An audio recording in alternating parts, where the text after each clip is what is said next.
system that is starting to crack. So if you have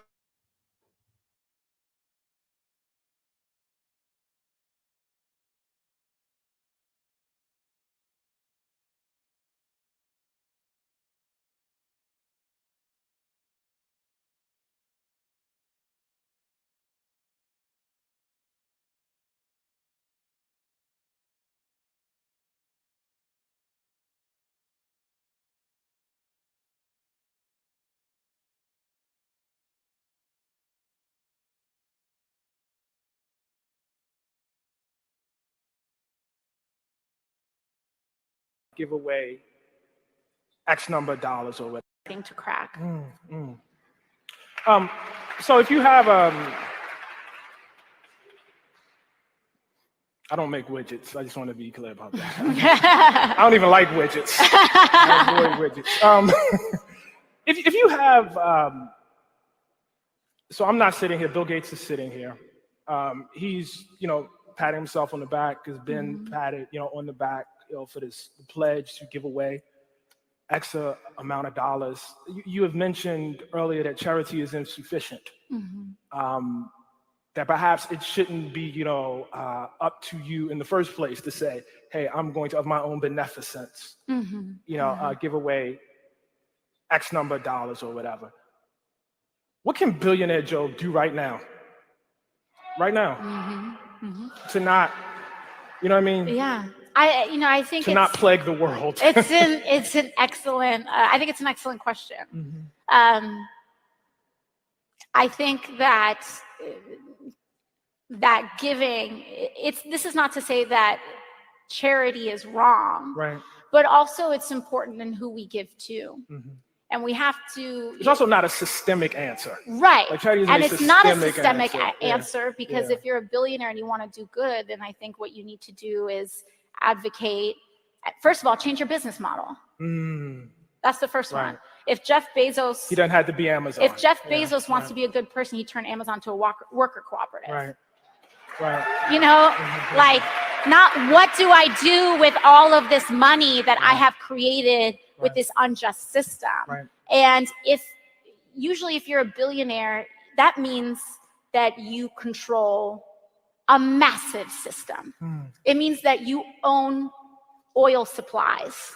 It means that you control textiles. It means that you have a massive labor force under your control.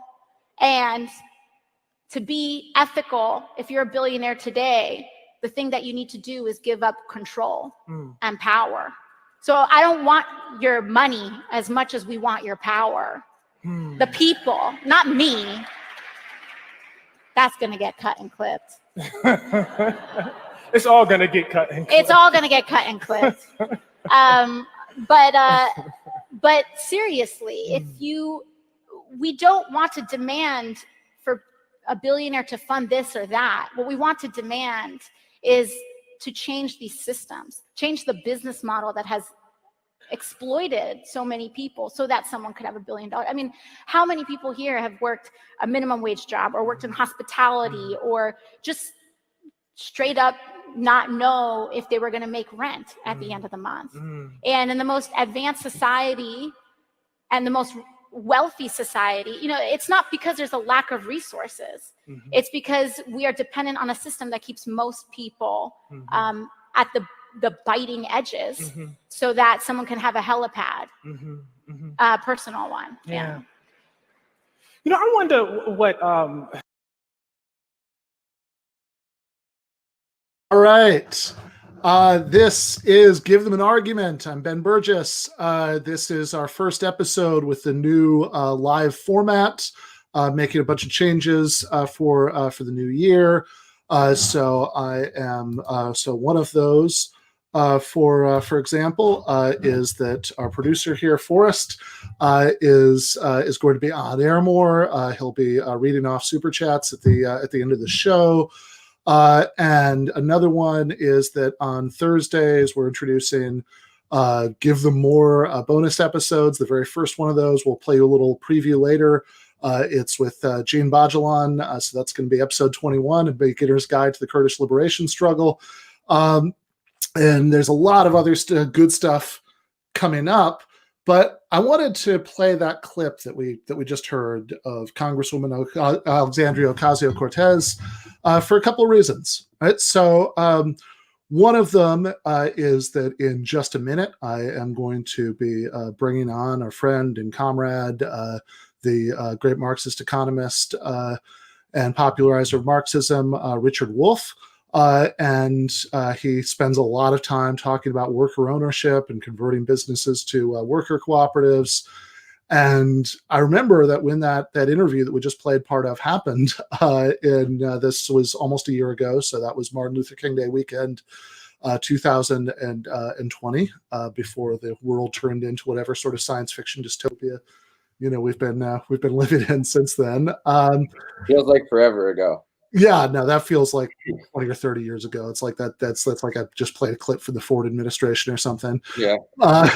And Bernie Sanders, still had a very good shot at the presidency. The pandemic obviously, had not hit the U.S. And a lot of things were different. A lot of things, not worth dwelling on right this second were different. But I remember when I saw that interview thinking, my God, this is remarkable. We have a sitting congresswoman who's going to be talking about capitalism this way, that it's not just an issue about unjust distribution of wealth. Some people having more income than others, although, it's certainly that, right? That we live in a system where, as she said at the end, some people have personal helipads and some people have trouble making rent. But that's a symptom, right? That the real thing is the underlying distribution of power that leads to that in the first place. That some people own businesses and can decide. Workers sometimes are in a position to bargain, especially collectively, or people who have particular skills can bargain for themselves. But most people have to more or less accept what they're offered because they don't have the financial resources to go into business for themselves, and they have to submit themselves to the authority of somebody who can decide, what tasks they're doing at what time, what hours, for what, how much of the wealth that they create they get to keep in wages, and how much goes into profits. And having a politician that had really worked through that system was kind of mind blowing. When AOC first got elected, having someone that had been a waitress and a bartender, and kind of had worked her way up. I mean, she worked on political campaigns and stuff, but it was kind of like a working class in some small way. Yeah. I think the combination of the fact that she came from a working class background and that you could imagine a conventional liberal politician having that background, although very few do. Mm-hmm. But the combination of that and actually having that kind of class analysis, that you'd have a sitting congresswoman who'd say that if Jeff Bezos wants to be a good person, he shouldn't give his money to charity, he should turn Amazon into a worker cooperative. Yeah, is mind blowing if you even remember what 2015 was like. Never mind anything earlier than that.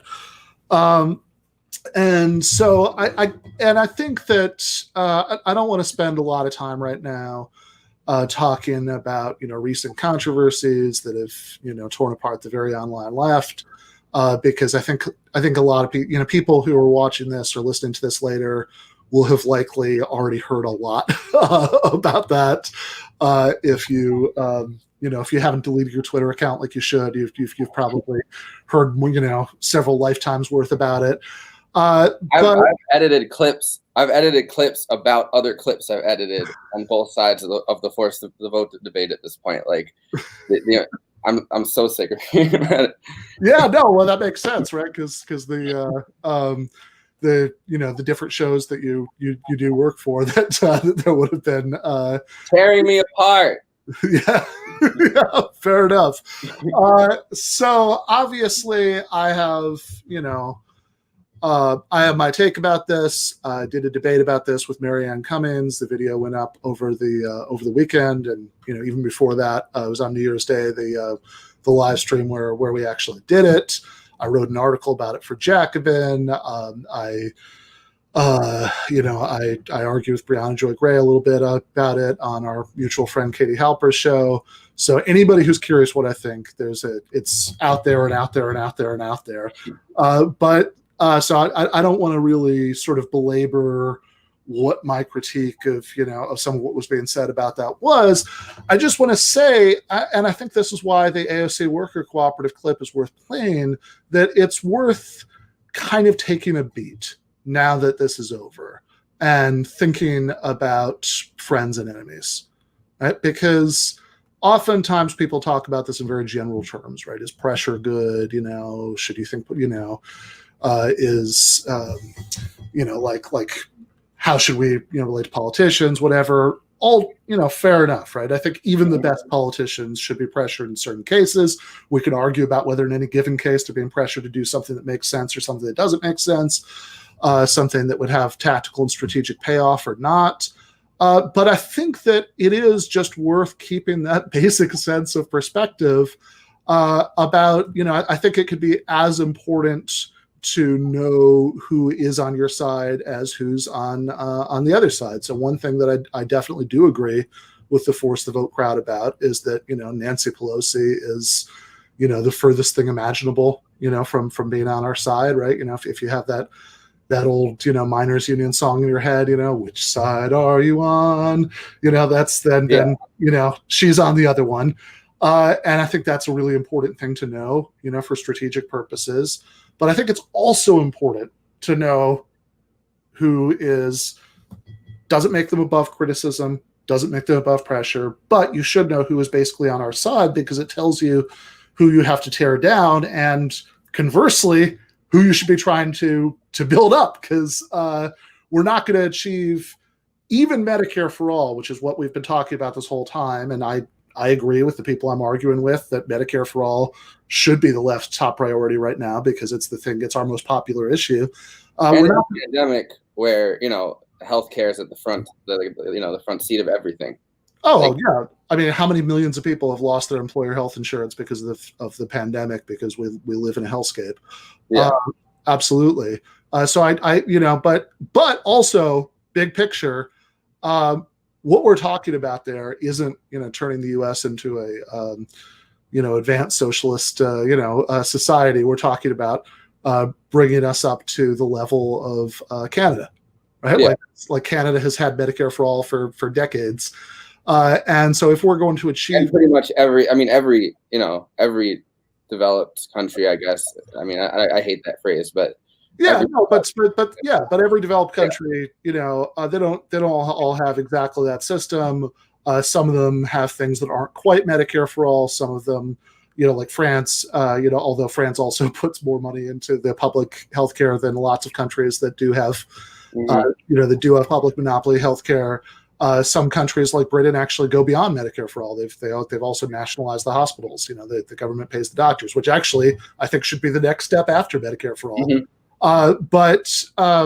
But yeah, just about no developed country has anything quite like what the kind of nightmarish healthcare system the United States has. Yeah. So it's a really important goal, but it's also a very modest goal. It's a baby step in the direction of the kind of world that we should have. And I think if we're going to achieve if we're going to achieve even Medicare for all, never mind the deeper structural situation, changes that we want in our society, then I think that what we need is, certainly, I don't think electoralism is going to get it done all by itself. I think you need organizing at the bottom of society. Crucially, you need organizing at the workplace. To the extent that there's an electoral component, the very first step would be having something like the squad, but 20 times, 30 times, 40 times the size, of what we have now, just as a basic first step, so you could pass any kind of important social democratic reforms at all right now. And also, I mean, a goal would be to have people way more radical than AOC, like sitting in those positions, but you can't get there without the AOCs and the Ilhan Omars and Yeah, having 100 or 200 AOCs or Ilhan Omars, doesn't get us to at the end of capitalism, but it gets us unfathomably further from the direction that we're in right now. So I think that the goal would be having like someone like Elizabeth Warren or AOC as the far right of our. Yeah, that would be ideal.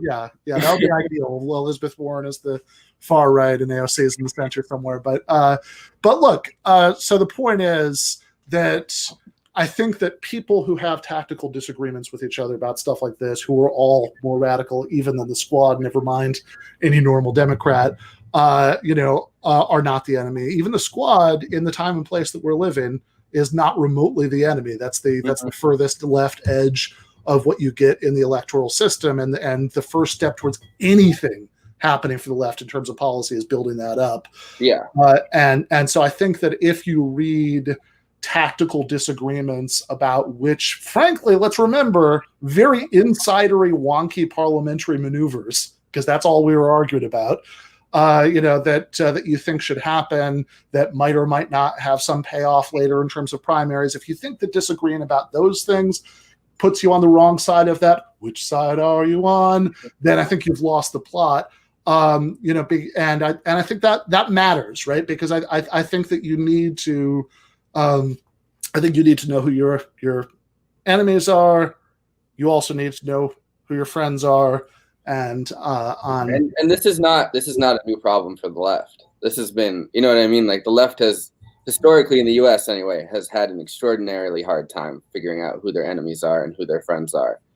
And also, frankly, if you look at the way that the ruling classes wage war against the left, if you go to like what's been declassified over the decades from the COINTELPRO program and things like that, they have the powers that be have often really ruthlessly exploited that fact about us, that it's so easy to get us to denounce each other in the further harshest possible terms and take the knives out, and I think that what we've seen here is this being, that it being self-inflicted, right? Who needs the FBI, when you've got Twitter. Yeah, Nando said something really funny about it on weekends this weekend, and he was saying, not that Jimmy Dore is the FBI, but if the FBI was plotting a way to separate the left as fast as possible and kind of get the anemic two sides of it split apart, like this issue itself would be the perfect FBI plot. Yeah, absolutely. If you get people accusing each other of being, corporate shills and being paid off by NATO and just insane things like this, who basically agree about almost everything, right? They disagree about some parliamentary tactics, but that's it. Then that's a big victory for them and a big loss for us. So, know who your enemies are, know who your friends are. Something to keep in mind. But speaking of friends, let's bring on our good friend and comrade, Richard Wolff. Hi, Ben. Hi, Forrest. Hey. Hi, Professor Wolff. It is very good to see you again. Yeah, it is a happier time than thinking about and talking about Michael. So. Yeah. Last time we saw each other was for one of the Michael Brooks memorial podcast episodes, and of course, I was thinking earlier today about the last time that I was interacting with you before that, which was last year when I went on your show and I took it as an opportunity to. Fly to New York and spend the weekend with Michael. And at the I think I was on your show on a Monday, right? So I was spending the weekend with him, and then on the Monday, I was urging him to just take the day off the Majority Report and come in with me, and we could all have lunch together. And he was. I think he was wavering. He was going to do it, and then Sam said he wanted him to come in that day. But that was a much better time, and really actually almost every way. Yeah, absolutely. But so as coincidence would have it, the we booked this a long time ago, but yesterday in the business pages of the New York Times, which I do not normally read, but this was pointed out to me, and I had a copy and I read it. There was this article about a subject I've heard you talk about many times, which was the Mondragon Corporation in Spain. So Forrest, do we have the New York Times article? So this is. Hold on, I'm getting it up. Yep. So to set people up for this, who might not. Okay, here we go. So this is the headline that the New York Times put on it: Co-ops in Spain's Basque region soften capitalism's rough edges. And the way the headline actually in the paper version that ran yesterday was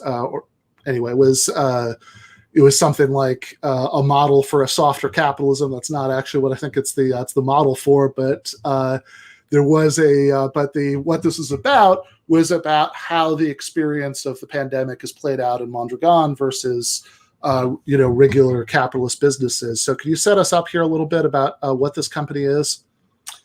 Sure. Let me start by commenting on the New York Times, whose facility in not understanding what's going on is truly impressive and has been honed over many years and is on full evidence in this story. I mean, if you look at the headline, you'd think it was something new that had developed. The Mondragon co-ops are started in 1956. So maybe it's a reasonable time frame for the New York Times to find out about it, but the rest of the world knows an awful lot about it. Lots of attention over the years. It's a very successful operation.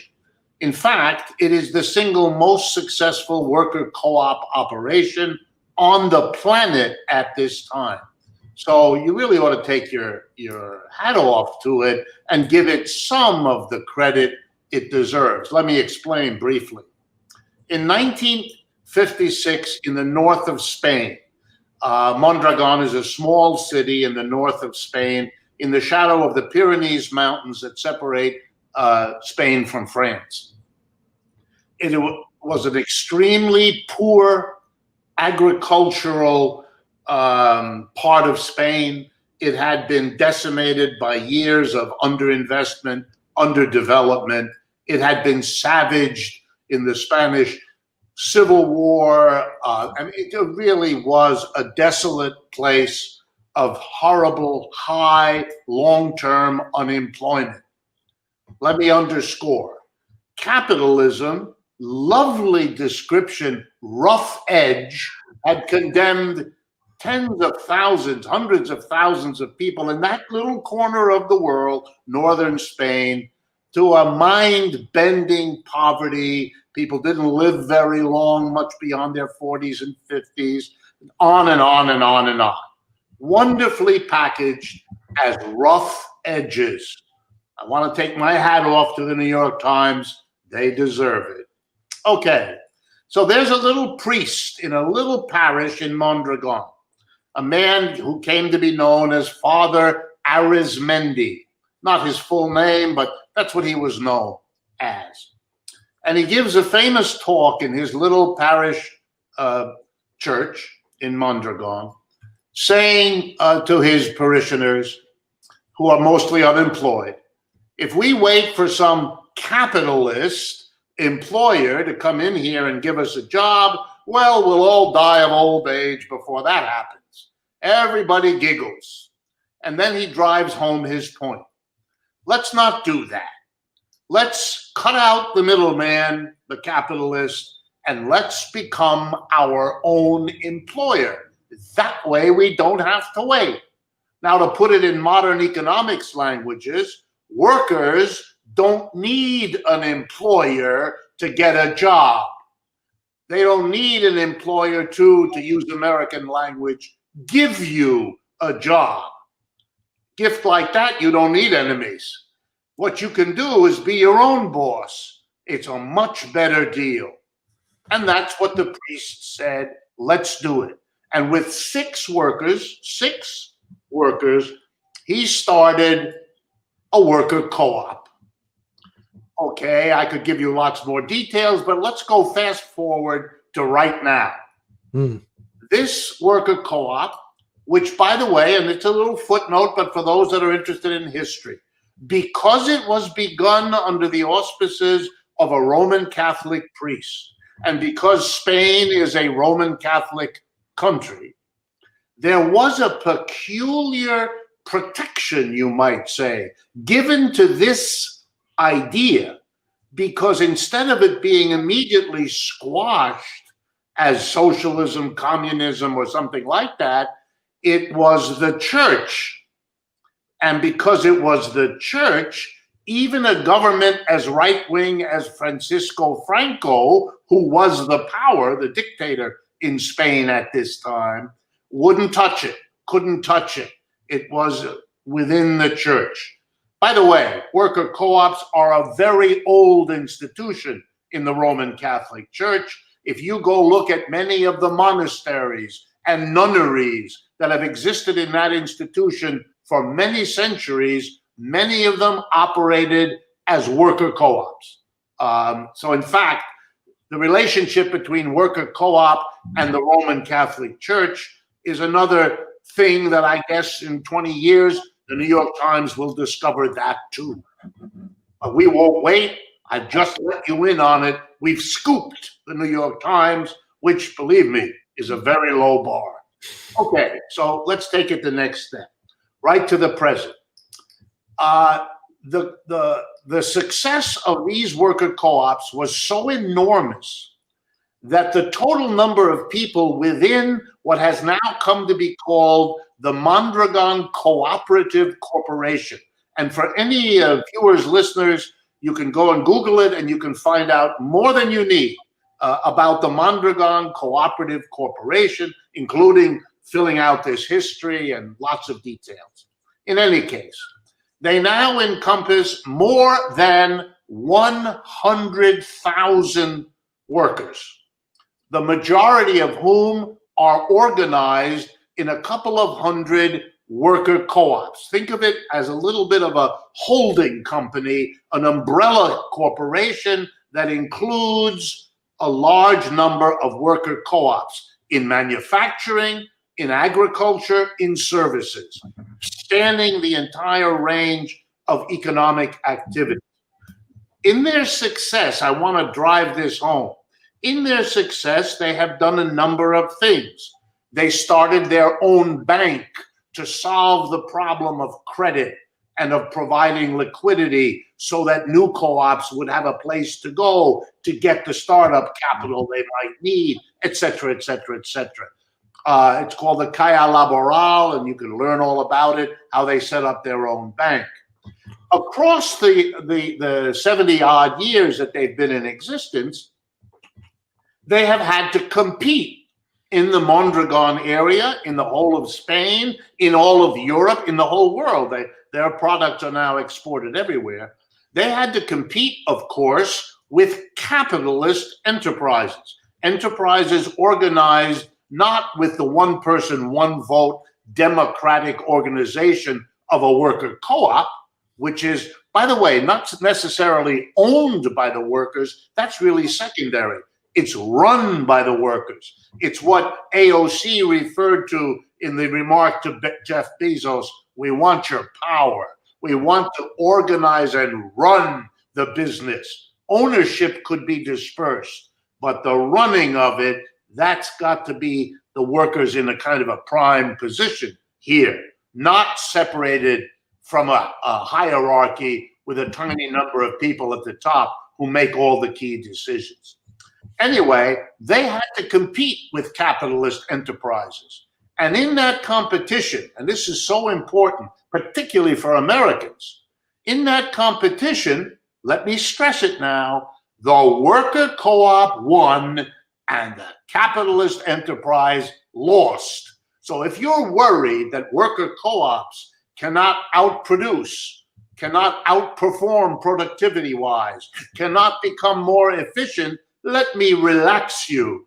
Don't worry. we have a real live experience. And by the way, it's not the only one, but we have a real live experience. Indeed, a good number of the businesses that weren't as efficient as Mondragon were in fact competed out of business, and their business and their workers were then absorbed into Mondragon, sort of the final step in that competition. Along the way, they developed their own university. I've been to Mondragon. They run their own courses. They have developed courses that show you how to start a co-op, how to finance a co-op, how to manage the personnel's conflicts that develop in a co-op that are not like the hierarchical military, quasi-military organization of capitalist enterprises. So all of that has been worked out. You can find an immediate curriculum, a syllabus where you can answer all of the questions. There's no mystery about worker co-ops. There doesn't have to be any utopian notion that this is a lovely idea for some distant future. Not at all. Right here, right available. Of course, the New York Times wasn't aware and didn't carry very many stories until now, because it has something to do, I guess, for them with pandemic. But you don't need the pandemic. This story has been there a long time. They also have their own, last point, because I think Americans will find it interesting. They've developed their own laboratories. They do a lot of research and development to develop either new products or new technologies for existing products. And they're very advanced. They made some of the really important breakthroughs, for example, in the electric vehicle area. And it has led American corporations to pay them to allow American companies, technical specialists, to work in the labs of the Mondragon Corporation in order to get tips from their advanced technology. And I thought I'd mention the names of two of the American companies that were leaders in, how shall I say it politely, sharing the advanced technology of Mondragon: General Motors and Microsoft. Hello, what's going on here? They didn't come to the US to pick up technological tips. It went the other way. Bottom line, it's a real alternative.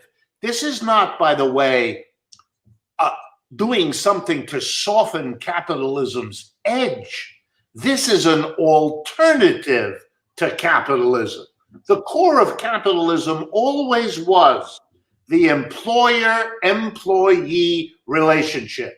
A tiny group of people, a very small minority, runs every capitalist enterprise. The owner, the one who started it, or the major shareholders, or the board of directors that they elect. Tiny, 1%, 2%, if that, of all the people involved in every enterprise. The vast majority are excluded by tradition, by culture, and by law from participating in deciding what the enterprise produces, what technology it uses, where the production occurs, and what is done with the profits that everybody helped to produce.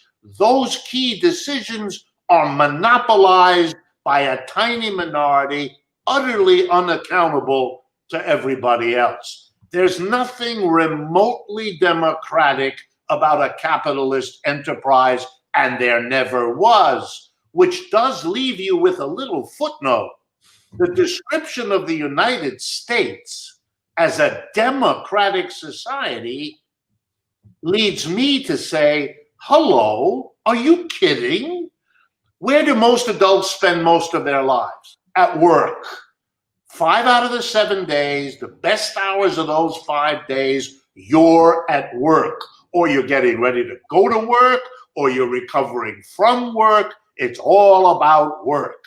If you were a democratic society, the first place you would have instituted democracy is in the workplace. We never did that in the United States. Not ever. We organized an economic system which immediately put a very few people in a fundamentally anti-democratic position of unaccountable power, which is why I was taken by that clip of AOC with which you began, because you're exactly right, as she was, in putting her finger on that point.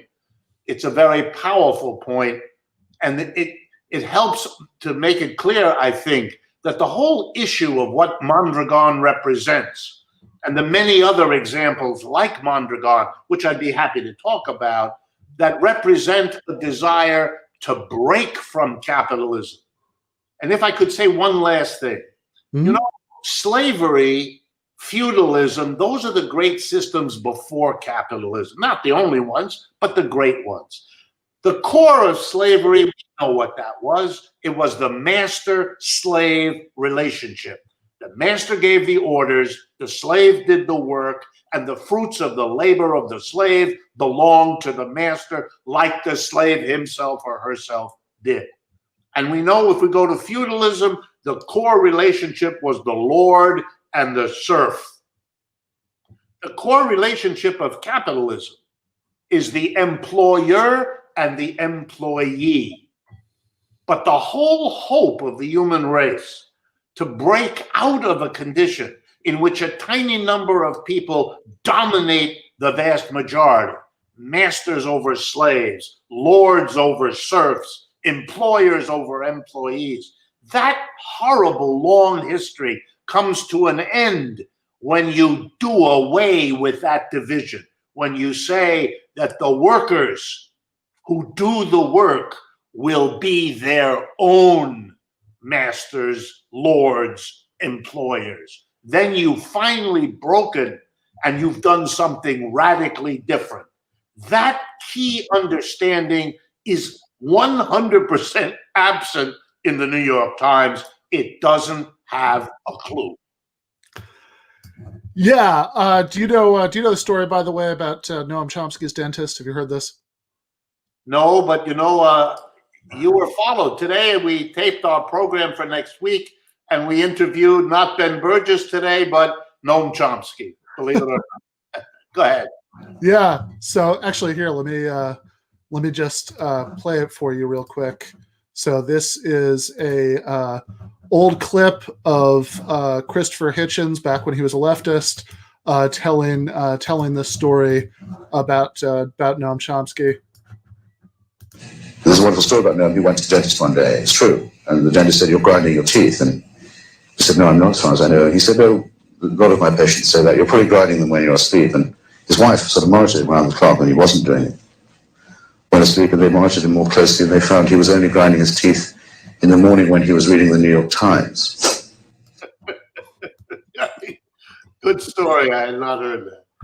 Yeah, so the way that the New York Times presented this story, I mean, obviously that's an absurd headline about softening the rough edges of capitalism for all the reasons that you pointed out. But the content of the story is interesting because what they say is that during the pandemic. And they're talking about the Eureka group. I'm not sure if I'm pronouncing that correctly, but that's a part of the Mondragon Federation. That they in late March, the Spanish government ordered the company to shut down 3 of its local factories for COVID safety reasons.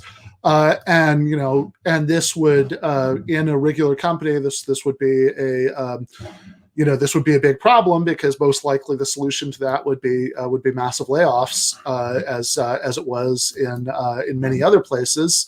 But say it averted that. It continued to pay workers stuck at home, at 95% of what they'd be making otherwise, and they had to bank some hours to pay back later on when things got going again. But of course, the reason for this is that the relationship between workers, the reason that things played out so differently with the pandemic, and I think this is really worth thinking about the the contrast between that and what's happened, at most companies, and certainly in this country, which, as you point out, is not only not extended democracy to work in any way, but I mean, we have some of the most anti-union labor laws in the first world. So we prohibit sympathy strikes. There are all these things that we do to stop people from organizing in the workplace. And so, of course, if the workers don't actually have any control over the company's decision making, then the obvious response to, okay, we don't need people doing this particular job right now, is to have is to just let go a bunch of the people that you don't need, and maybe you'll get your job back in months when this is all over, if you're very lucky. But at Mondragon, it plays out differently because the workers own and control the company. And I think some people might not have a good sense of what that looks like, because they might just sort of imagine, okay, or what are we talking about here? That, this is like an eternal mass meeting. Everybody's making every decision by committee every time. So, I mean, just in a nuts and bolts sense, how does this actually work, on a day-to-day level? Okay. You will forgive me if I knock the New York Times just once or twice. They do deserve it. There is absolutely nothing new, nothing novel about what has happened in Mondragon in response to the pandemic. I'll give you just one example. They were also affected, Mondragon, because it is so successful. By the way, it's the 7th largest corporation in all of Spain. You're talking about a mammothly successful mega business in that country. They were affected by the crash of 2008. This capitalism with its rough edges, it has a crash every 4 to 7 years. That's a pretty rough edge. Yeah, pretty rough edge. If you live with a person as unstable as capitalism, you would have moved out generations ago. But in any case, we've had 3 in 20 years.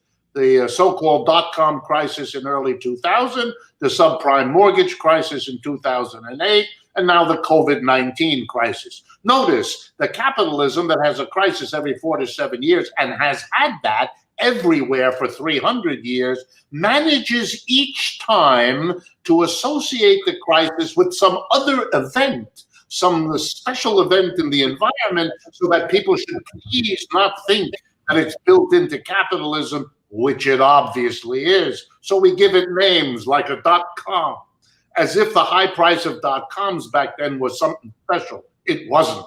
Or as if failed mortgages make crises. They usually don't. Or if the pandemics, the last big pandemic we had in this country was in 1918. There was no depression in 1918. There's nothing about the two that make them go together. It's capitalism's worst nightmare that its intrinsic instability coexists in the same time and space with an illness that they can't cope with. And that's why we're living through one of these worst nightmares. In any case, when the crash happened in 2008, one of the big businesses affected was a manufacturing co-op, worker co-op within Mondragon.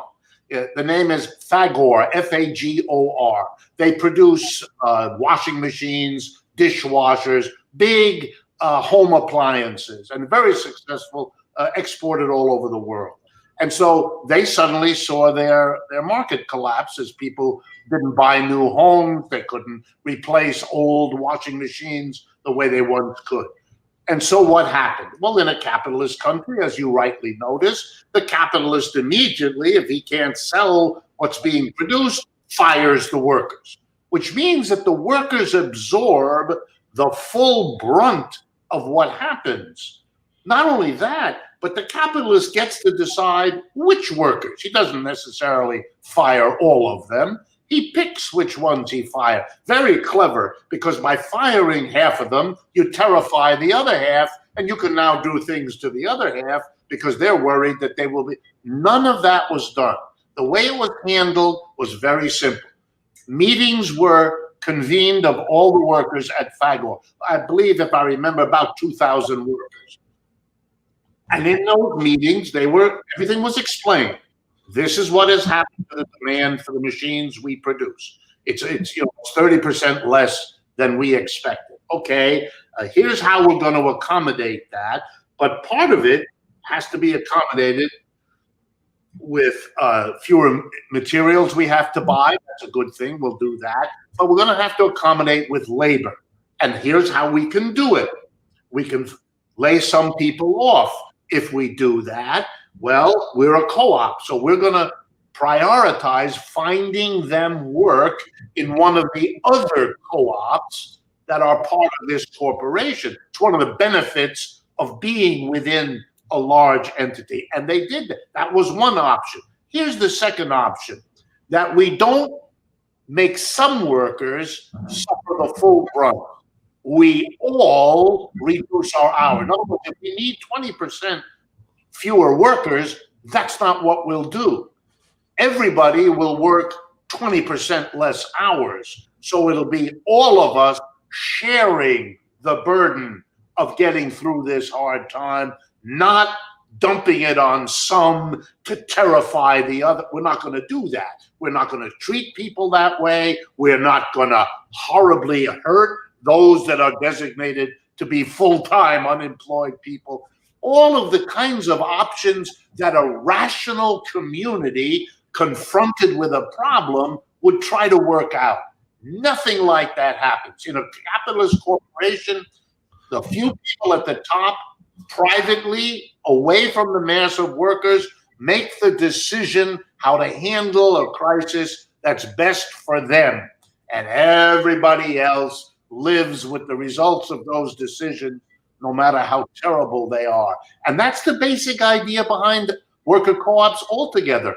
All of the basic decisions are presented for public debate, public information, and then a democratic decision to choose among the alternatives about how to handle it. And there always are alternatives. Only in capitalism will the boss come into the big assembly room and tell you what had to be done, as if the thing they decided to do was the only thing one could do. If you're 6 years old, maybe you should fall for that.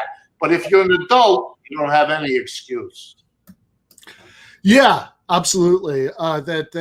Certainly if you have, it's like just as a math problem, like it sounds so obvious. Okay, we have, this much less, money coming in now, because of whatever the shock is, we could let go 5 people. We could all, work at 95%. We could spend there are all of these options, and of course some of them, like retraining people to work at affiliated businesses, if those businesses are owned by one person, that's not going to be in that person's interest, but it might be very much in the interests of everybody who works there to set the precedent that this is what happens. So they have the security going forward that they think that that's what's going to happen to them, and I think it's been like, it's almost so obvious it's not worth belaboring, but the way that the pandemic has played out this time in especially in the United States reflects a nightmarish level to which the interests of working class people are not taken into account by decision makers, both within businesses and politically. Of course, like this Tyson Foods, where the managers were literally taking bets about how many people, how many of the workers in the factory with inadequate PPE would get sick and would die of the coronavirus. That's a thing that came out, and even the focus on that almost obscures, like, okay, that's a particularly grotesque manifestation, but the general idea that the health and safety of workers, that there's just no structural incentive for the people who own companies to take that into consideration, has been shown in a particularly grisly way by the pandemic. There's another point here that could be drawn up. One of Karl Marx's useful insights is something that he called uneven development, that the way industry works, particularly in capitalism, but even outside of capitalism, is there's a constant shifting around of what industries are growing and what industries are shrinking. You know, we change our tastes. We want to wear sneakers and not shoes. And that makes the demand for rubber and cloth go up and the demand for leather go down. Or the technology economizes on something that we don't need as much as we did before. Well, when you have a big corporation like Mondragon, a collection of worker co-ops, what they have worked out is that at any given time, there will be those parts of the co-op that are shrinking, that need fewer workers, and those parts that are growing that need more, and that they will, as a service to their entire membership, move people from the one to the other, making sure there's no interruption in their incomes, therefore their access to housing, therefore the security of their families. And they have also worked out a very interesting system I think Americans will be interested in. It's a numerical system. You get a certain number of points for a whole variety of qualities that you have. For example, if you've had more education, you get a few more points. If you've had more experience at a particular activity, you get some more points. If you have more children at home than other people, you get more points. If you have an illness that has to be accommodated. And so when there's a crisis, the people with the most points are the ones who get kind of their first choice.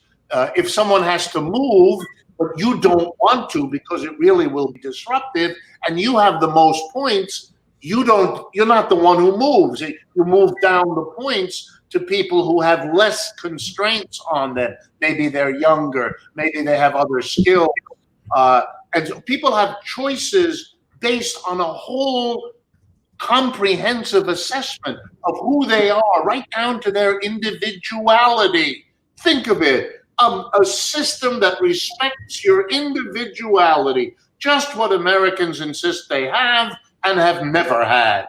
This system builds that in, and that's one of the reasons it has been as successful and as strong in Spain for 75 years as it has been. And by the way, there's another example that may interest people.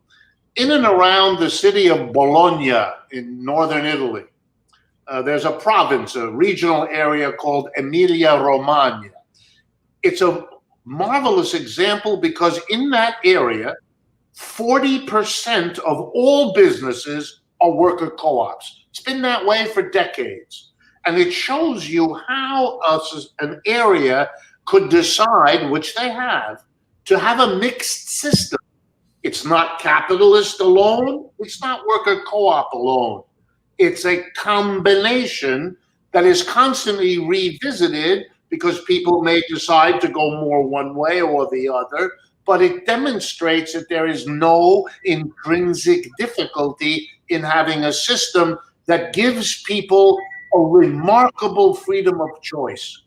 A young person in Emilia-Romagna, Italy, can make the decision as he or she goes through school. I want to prepare myself to work in a worker co-op. I want to be in a democratically organized workspace. Versus another person who says, no, I don't want that. I want to be able to go into a hierarchical system where I can rise to the top and do to others what was done to me. Okay, that choice, where to go, how to live, Americans don't have that choice. They are without a choice. They are denied a choice. Yeah, and how did they achieve? that choice? I mean, what were the laws that helped bring that about? Well, again, I go back to your very wise choice of that clip from AOC. Italy has a long, deeply rooted, century-old tradition of socialism and communism. And among the socialists and communists and the trade unionists, there were always people for whom the worker co-op was the ultimate.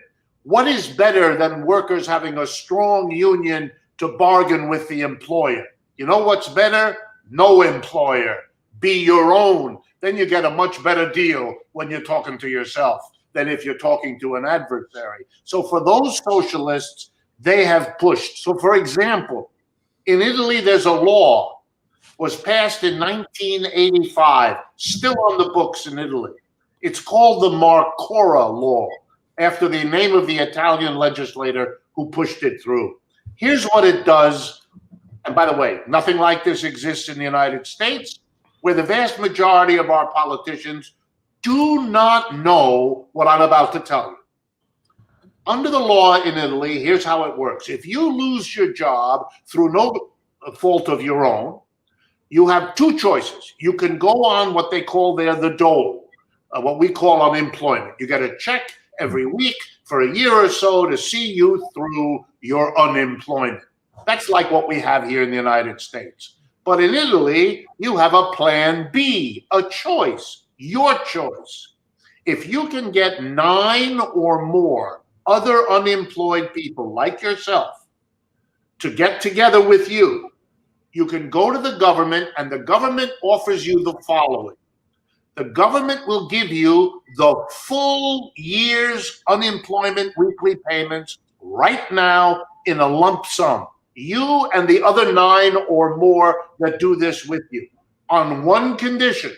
You use that capital that you've been given by the government to start a worker co-op business. That way, the government thinks we're not giving you more money than we would have given you anyway. But we're saving you a year of idleness, a year of feeling bad about yourself because you have no job, a year of, loss of connection to your skill, to your employer, to your fellow workers. We keep you in the game. Not only that, but by having this be a business that's yours, you're going to give yourself more to it, to making it successful than you otherwise would have. It'll give you a project. It'll give output to the community. It'll give a viable business. And that's one of the reasons Italy has way more worker co-ops than most other countries in Europe.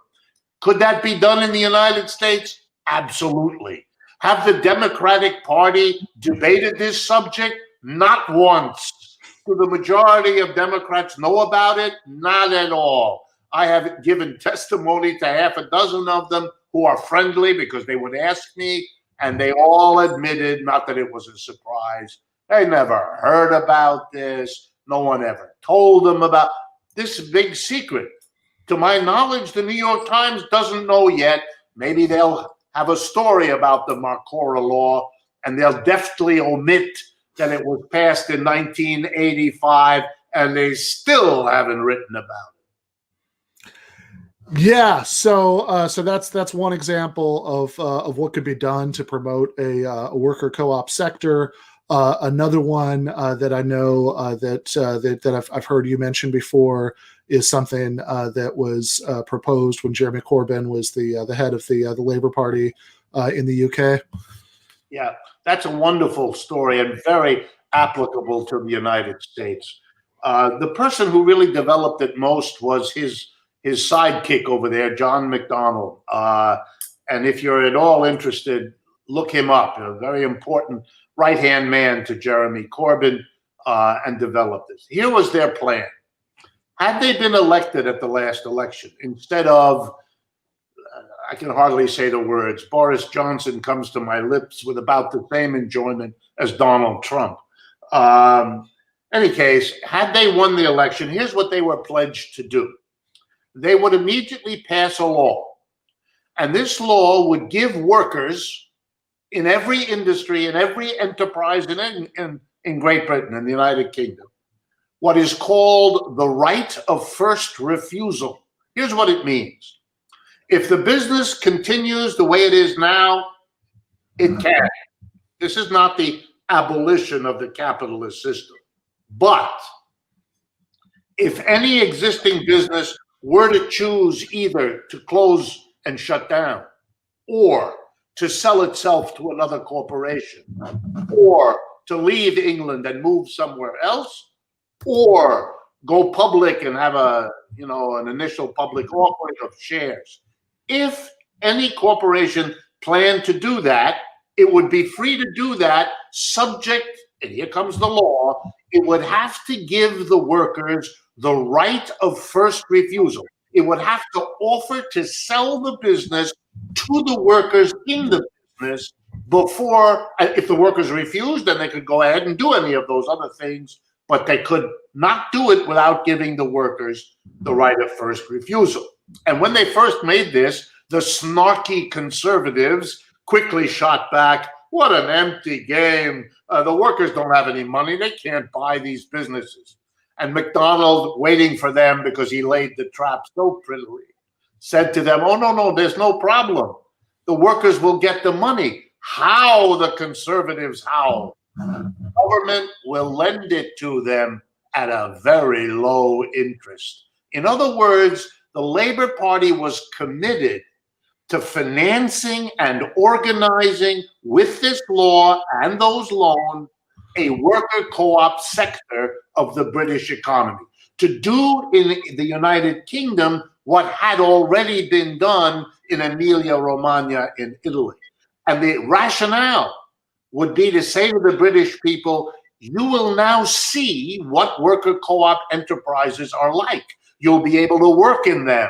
You'll be able to shop from them. You'll be able to observe them. Every family will have, a cousin or an uncle or an aunt who will tell the stories of what goes on there to distinguish it from what they're used to. We will offer the British working class a real choice about the future of their society when it comes to the work that absorbs the bulk of their adult life. That's freedom, which the British don't have and which the Americans can't even imagine. That is very, very well said. Forrest, you want to come on? I know Professor Wolff has to run at 9, so I just want to get in a few questions that viewers have asked in Super Chats. Yeah. Hold on. All right. So how do we prevent new co-ops during our present integrium from degenerating into exploitative conventional enterprises? No guarantees. If you're looking for guarantees, you come to the wrong place. Every economic system that the world has ever seen has had to struggle to survive. It has had pressures and forces that undermine it. Look, I am one of those that is critical of capitalism. If capitalism vanishes, I'm going to be waving goodbye, no tears at all. Capitalism is right now going through really tough times. It has just failed in the United States, arguably the most important and biggest capitalist country. It failed to be prepared for a pandemic, and it failed to contain a pandemic, and it is now busily failing to roll out a vaccination program. I mean, you can pretend that all of this is about a disease, but it isn't. This is a failure of a system to deal with a problem it knew was always lurking.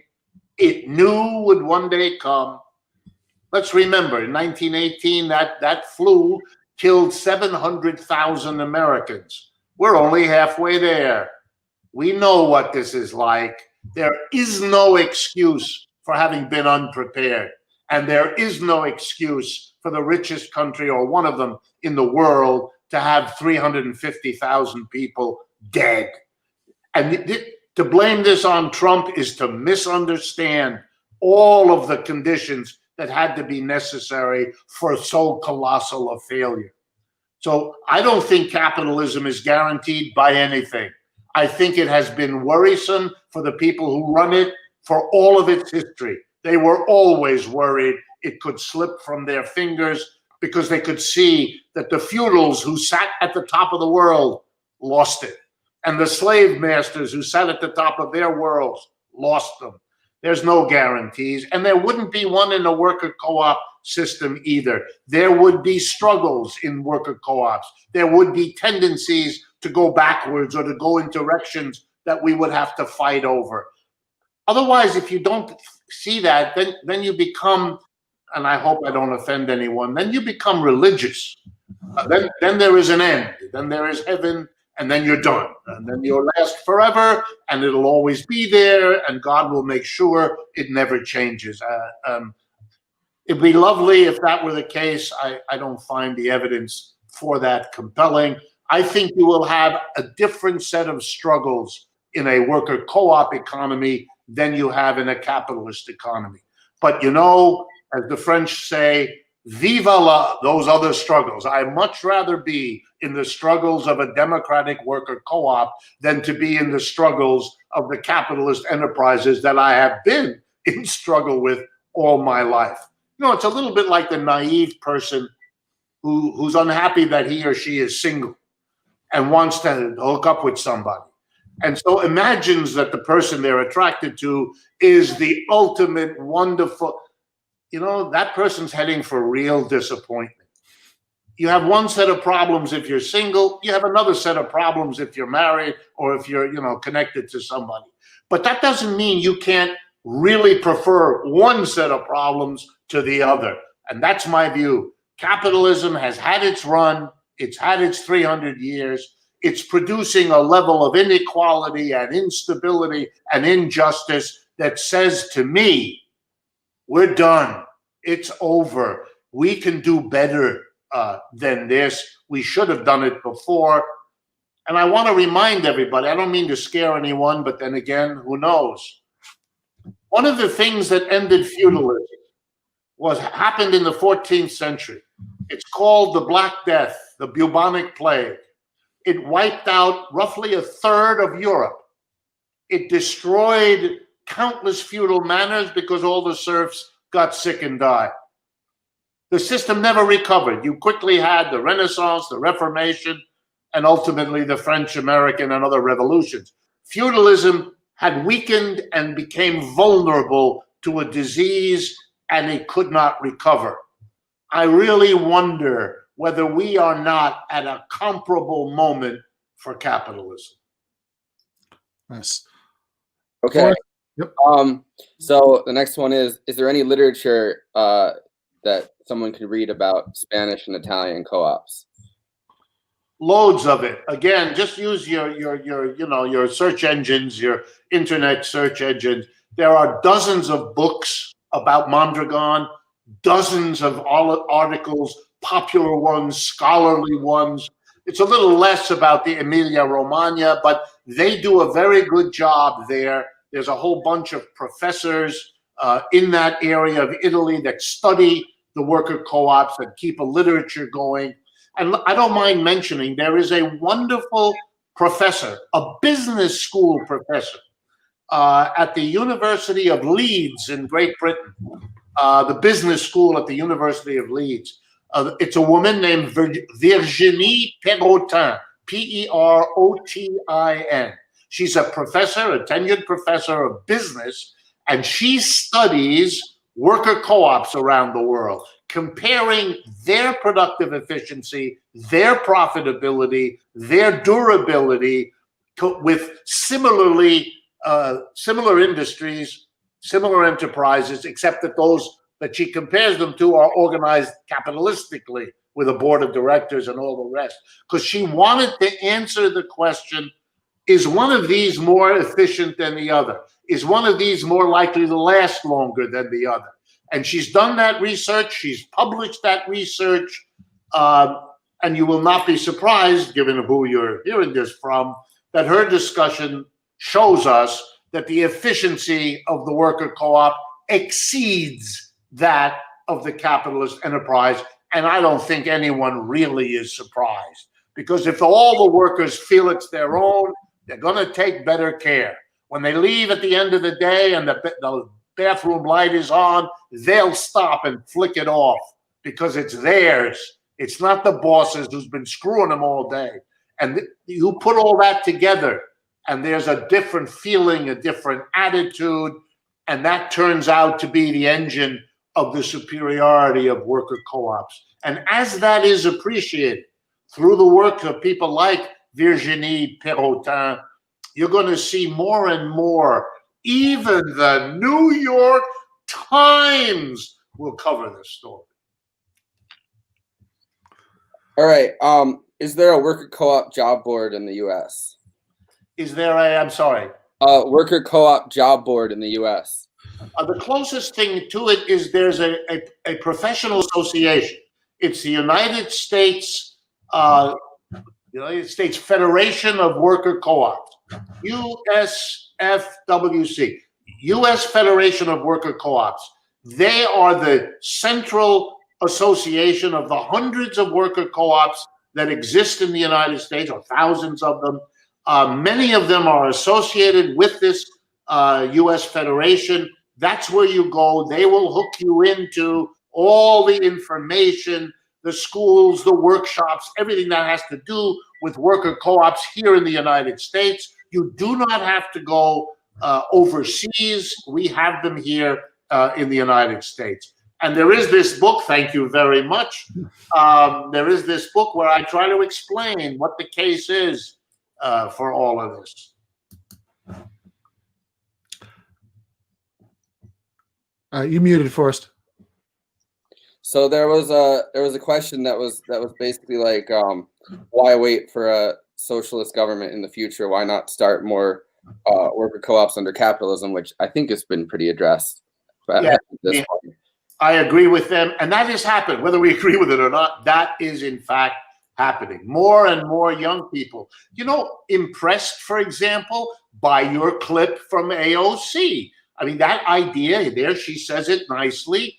Now let's see, people are beginning to do that. Young people particularly are beginning to say, I don't want to work as a numberless person in some cubicle of some big corporation whose decisions I hear about when there's nothing I can do about. I want to be part of something where I have an input. I have some respect as a part of this story.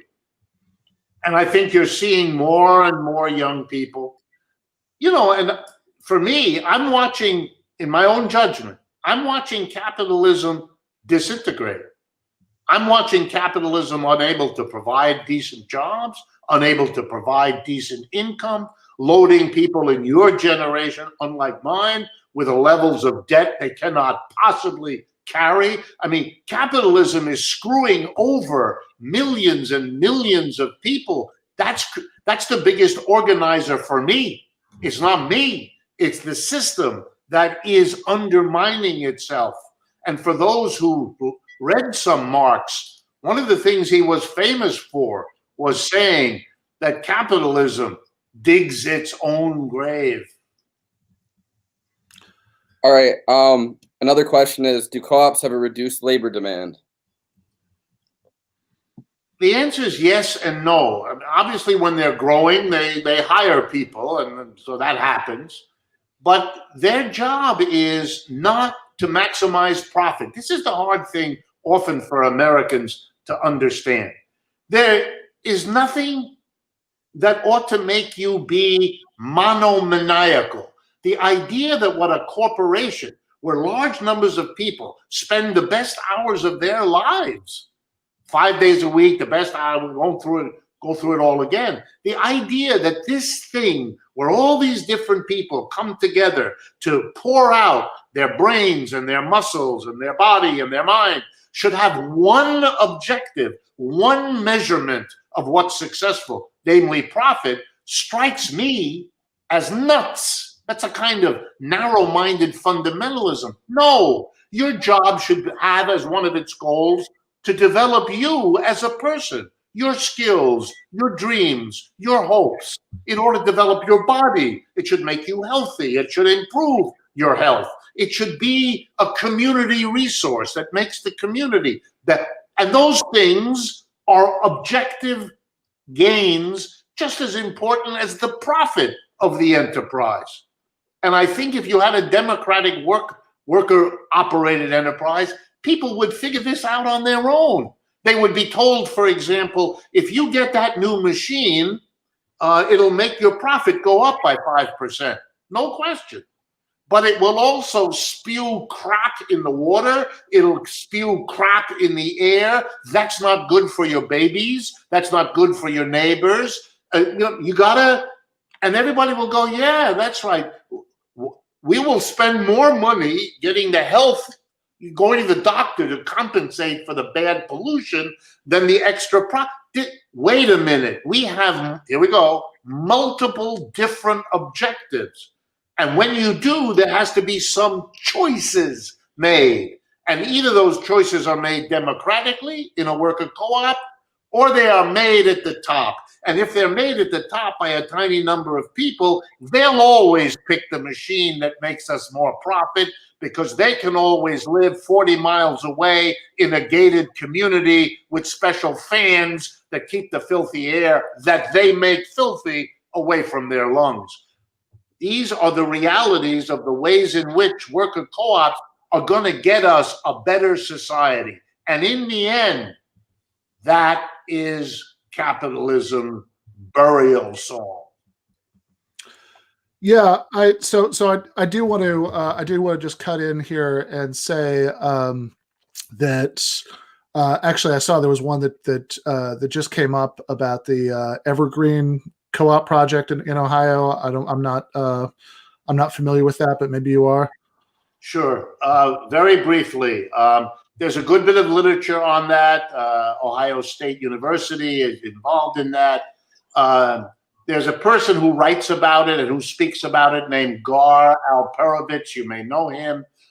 He's the kind of person you might want to reach out to, and he can provide you with all the information. The idea there was to get what they call an anchor institution, to go to a place in every city that is the big employer, the big entity, like a hospital or a university, where you can convince people, look, would you please, I'll give you the example from Evergreen, would you please give your business, say laundering, everything that goes in and out of a hospital or everything that goes in and out of a university, they have a lot of cleaning to do, give it to a worker co-op. It's particularly been focused on people who are poor, who are disadvantaged, who are heavily unemployed, to create businesses which would be sustained because they have, if you like, a sympathetic buyer for whatever they produce that will get them the momentum, to get them those early years of survival to get the business going. And so that's their strategy, to build it around these anchor institutions. And they've done that in the Cleveland, Chicago, that part of the country, around the Ohio University. And Gar Alperovitz, who's actually a professor at the University of Maryland, but he has been the advisor of the people in the Midwest that have done this. Another example is a very successful group of bakeries in Northern California, in the Bay Area and north of the Bay Area.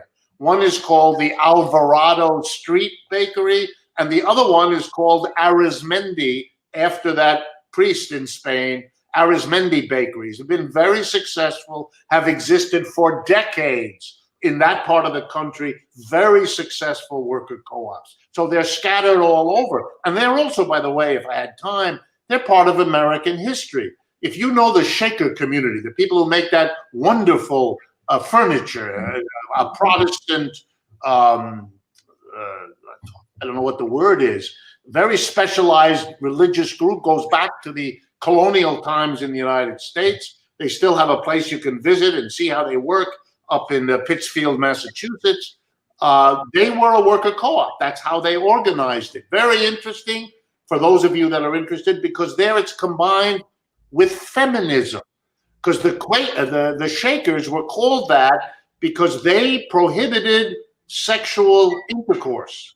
They were against it. That was their interpretation of Christianity, made that a no-no. And so when they had their services on Sunday, they shook to relieve themselves, I don't want to be disrespectful here, of whatever it was that they were not getting from their prohibition of sex. But it might have made them, of course, disappear over time, since if you don't do the sex, you don't get the children. So here's how they solved the problem. They became the first battered women's shelter. Any colonial woman in New England who was having a problem with her husband could arrive at the Shaker villages with or without children, explain what they were running away from. They would be taken in. Their children would be taken in. They would be given a place to sleep and live. They would be given food, and they would be integrated into the worker co-ops that kept these institutions going. And they exist to this day. So, I mean, there's nothing foreign, weird, utopian, or anything else. It's a question of whether Americans are sick and tired enough of capitalism to begin seriously to look at these alternatives. Yeah, that was thank you for that. And I want to respect your time. I know that you need to run, but this was really good. It was I'm really happy that you were on. You know, I always appreciate, you know, it can sound very abstract when leftists start talking about, oh, we can move beyond capitalism, we can have workers control the means of production. You know, it can sound very jargon heavy. People often have a hard time imagining what that would look like.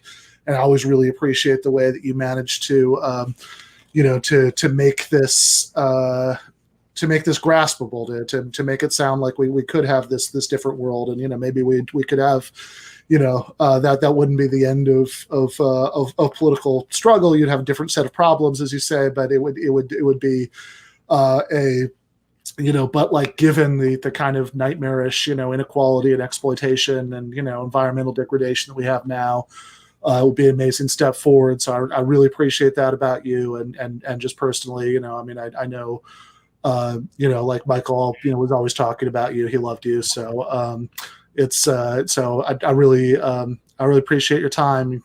You're gonna have to come back very soon. Absolutely. And I want to say, really from the bottom of my heart, that one of the things that's changing this country really fast is programs like yours, like Michael's, that all of us in our little ways are reaching into new audiences who respond, who take it and talk to their friends and their relatives. That's how this happens. The disintegration of this system, coupled with the spread of people talking about ways out, ways forward, that's a dynamite combination. And don't be fooled by the glib assurance of the people at the top that everything is under control. It isn't. And if Mr. Trump has showed us anything, he's showing us a system that is more and more desperate. It's not just him. He's always been a symptom. Only now that symptom is coming to the fore, and that ought to scare people to death. Thank you very much, Ben, and thank you, Forrest. And by all means, let's do it again. I'm more than willing. All right. Thank you so much, Professor Wolff. Take care. All right. That was Professor Richard Wolff, who is the host of Economic Update, which I listen to, is the author of this book, Democracy at Work, Cure for Capitalism. I should and several others, so you should check out all of his stuff. And yeah, I mean, as we were saying, one of the things that, and actually I should say before we go on that I know there are super chat questions we did not get to, in the limited amount of time we had there, both those and any others that get asked, before the end, we'll read off and answer, at the end of the show, after Griscom. But there are a couple of other things that I want to do first. The very first one is I want to show you guys just a few minutes. So one of the things, along with the new format that we're doing in the new year, is that instead of having the way that we did it before, where there's one episode a week, and and it was recorded over the weekend, and patrons had early access, and then everybody else got it on Monday. We're doing this live on Monday, but we are also doing these Give Them More bonus episodes for patrons, which are going to be out on Thursdays. The very first one of those is going to be with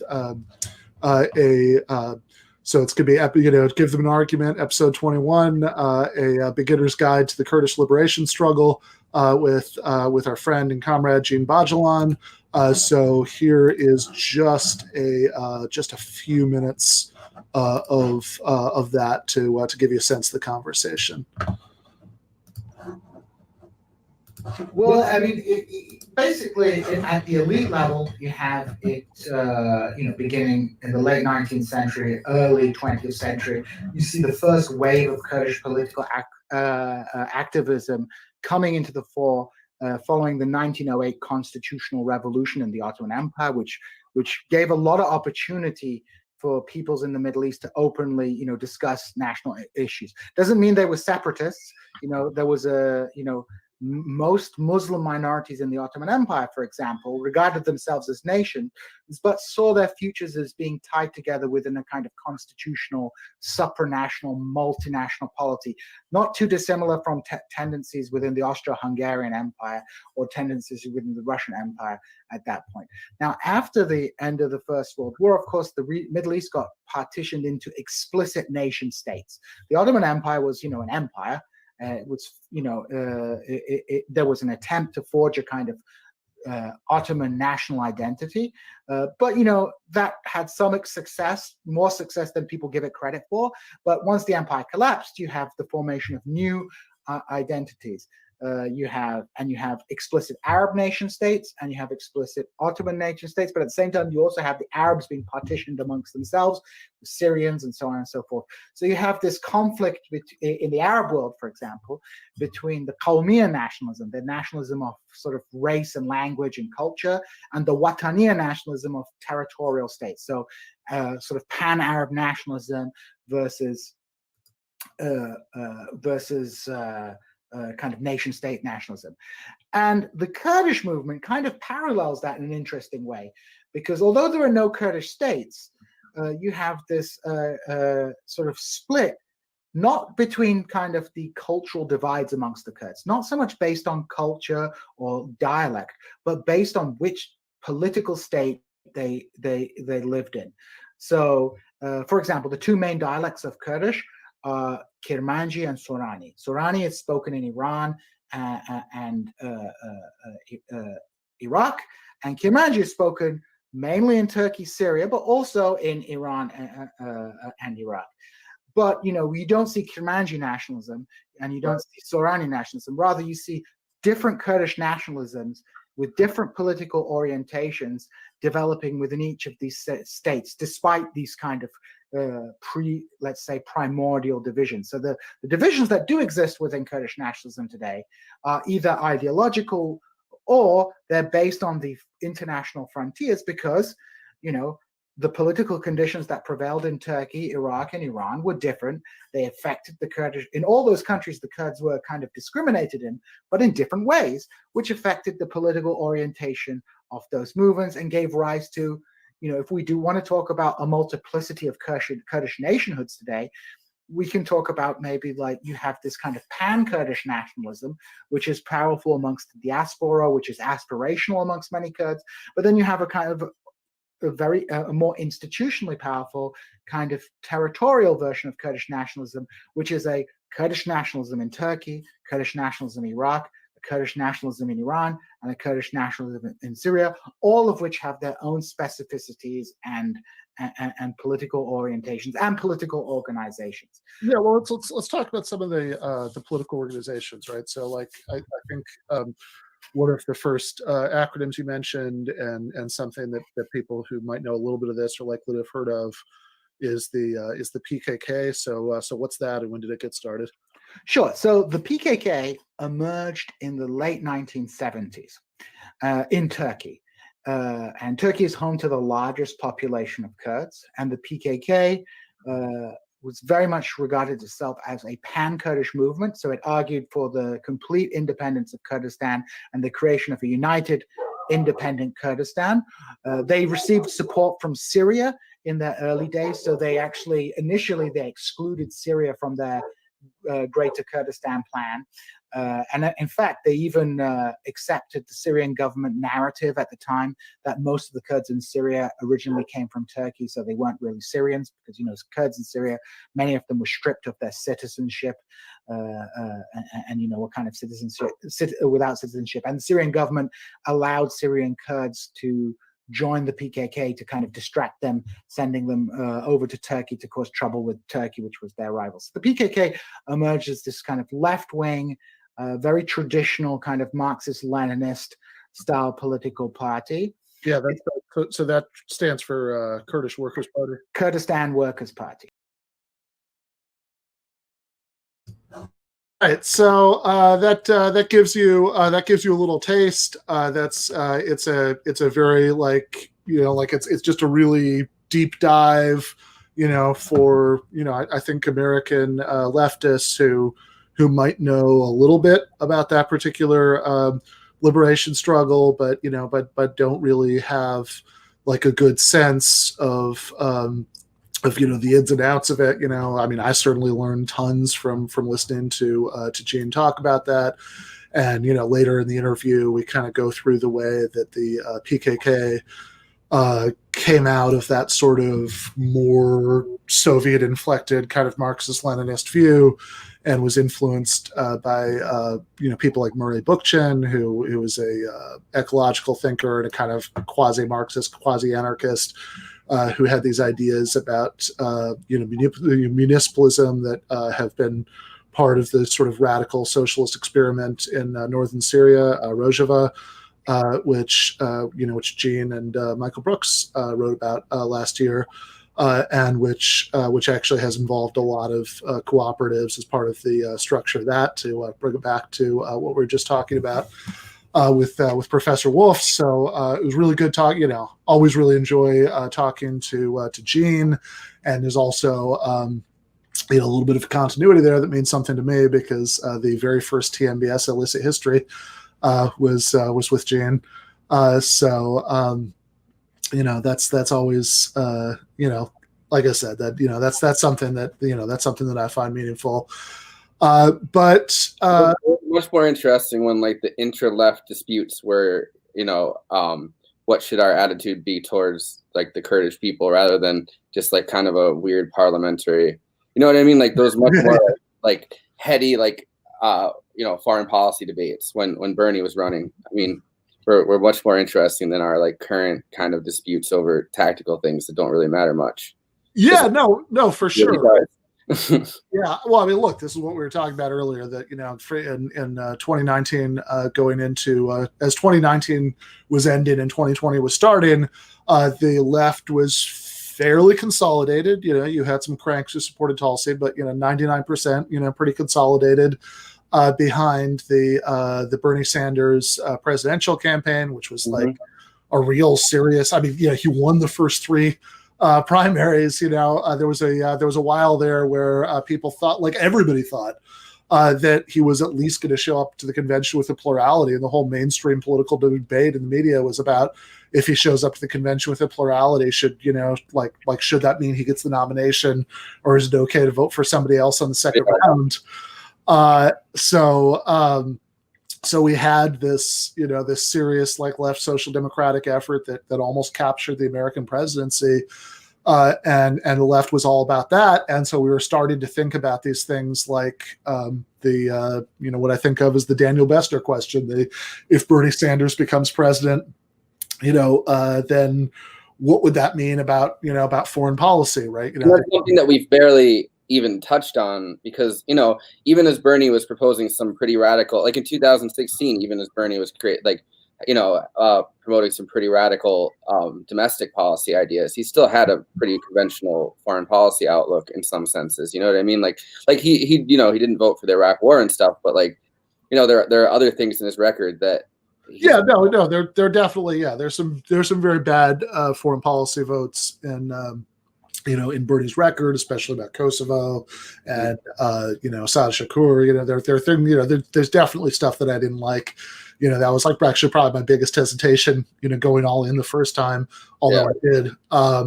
But yeah, I think actually, as you know, by 2020, look, I mean, people like Bessner, were involved, in the campaign and the sort of advisory capacity, starting to think about what would a left foreign policy look like, and Bernie. And you can tell that Bernie the second time around really did take it to heart that a lot of a lot of Palestinian rights advocates and a lot of like anti-Zionist leftists really criticized his stances on Israel the first time around, and that was something that he really, I mean, not that he had like a perfect stance on it, but he did. Like, even in 2016, he was a little bit better on that than I thought he was going to be. As to his previous comments, and was like pretty aggressive about asserting how bad some of the Israeli bombing was, and the humanity of Palestinians. I mean, a lot of the 2016 Bernie foreign policy stuff, I wasn't crazy about. Like, he had this weird obsession with bringing up King Abdullah of Jordan, and I didn't like. I wish he wouldn't do that. Whatever. Like, I remember one of the first articles that I read that really crystallized it for me was by one of the guests from the last episode, Amberly Frost, who's saying, she was talking about, this was from 2015. She was like, yeah, some people want Elizabeth Warren to run, but come on, for some of us, relatively moderate social democrat like Bernie is already our compromise candidate. So, So I think that,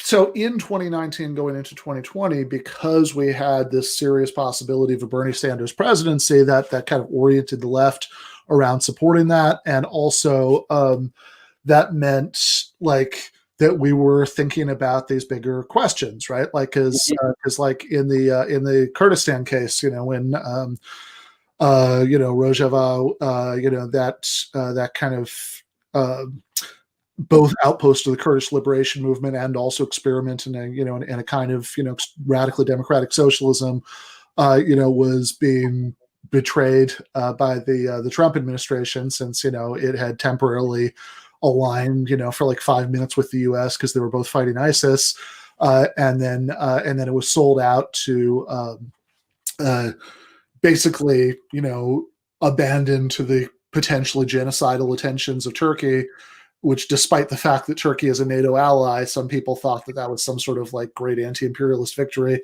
which is what Gene and Michael's article was about. Abandoned for what? Also the third time too, right? Like, we abandoned the Kurds. I mean, not during the Trump administration per se, but we abandoned the Kurds multiple times to be kind of right after the first Gulf War is the one most people know about. But something Gene and I talked about in the interview was was an earlier example way back in the 70s. This has been a repeated pattern. And so so these questions of like, okay, if the left actually took power, how would we handle things like this? We obviously want to wind down the empire. We also want to be in solidarity with oppressed people all around the world.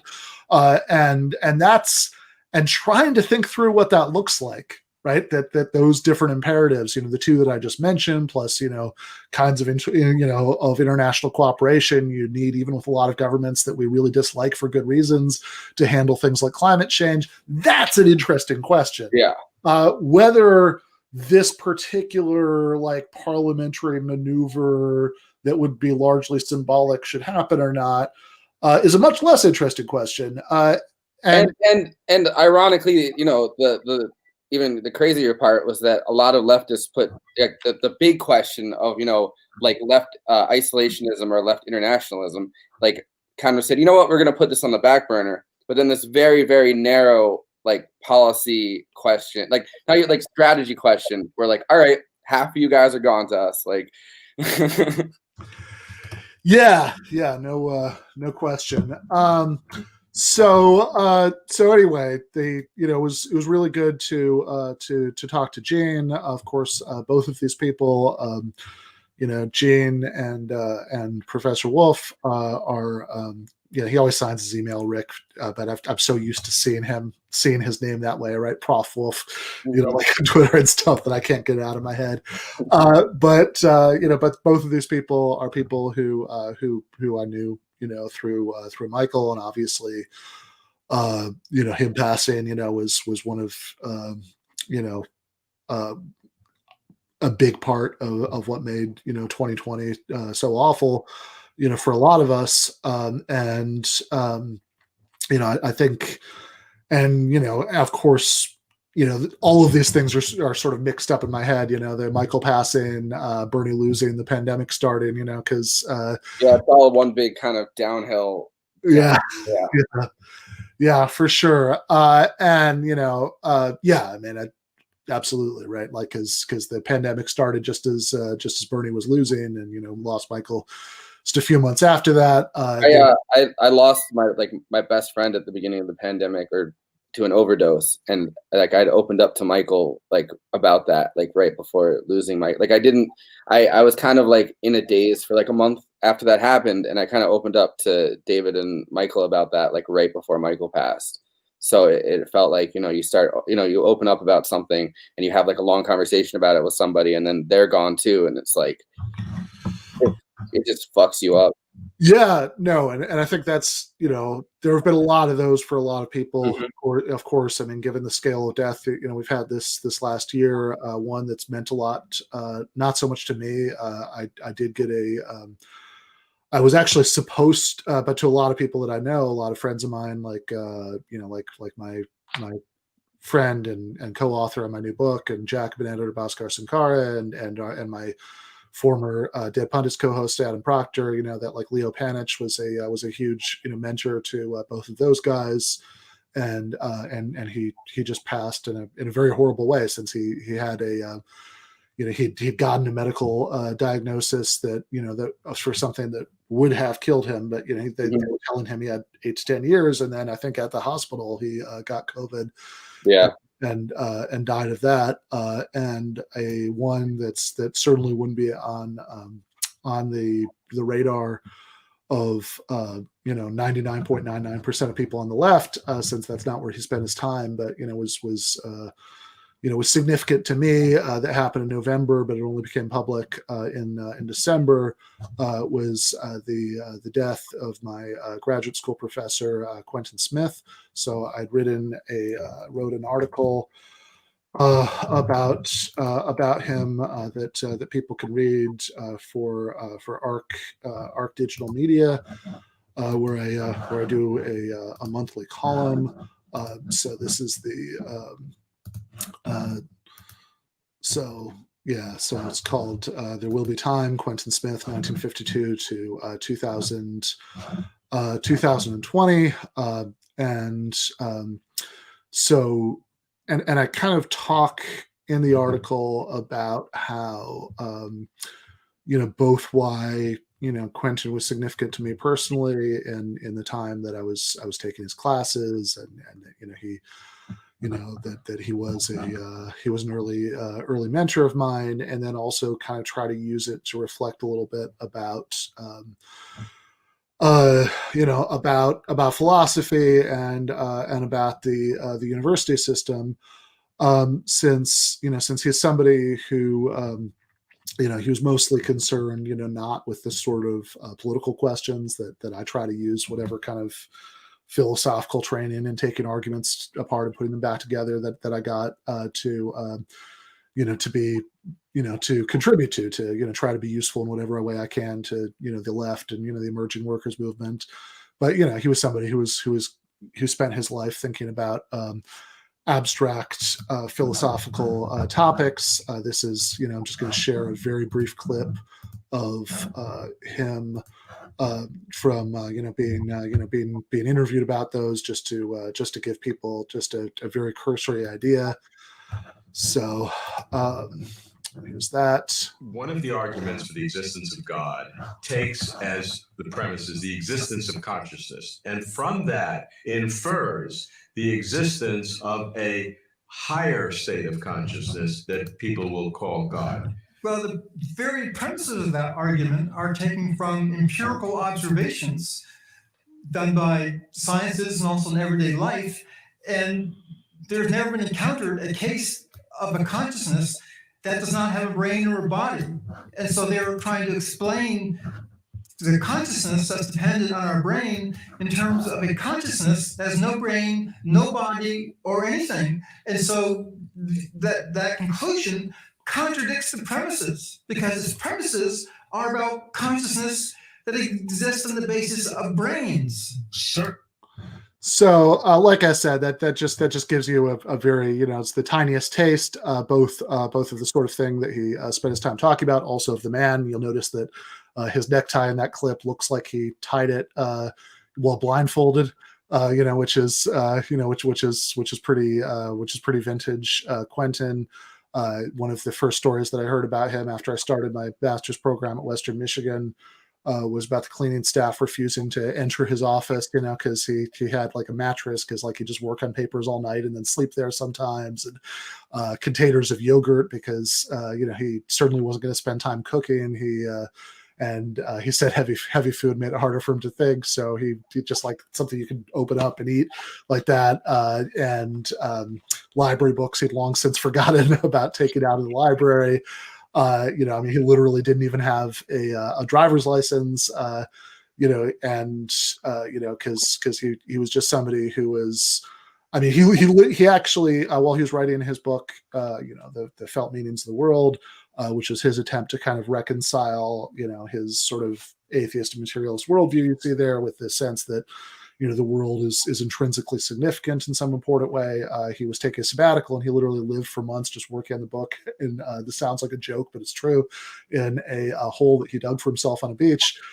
So that's kind of who we're talking about here. And of course, that's somebody who, I think some people that I know on the left, like our friend and comrade Nathan Robinson, who edits Current Affairs, who sort of left academic philosophy for exactly this reason, will sort of say, well, it's ridiculous to spend your time thinking about these kinds of abstract philosophical questions when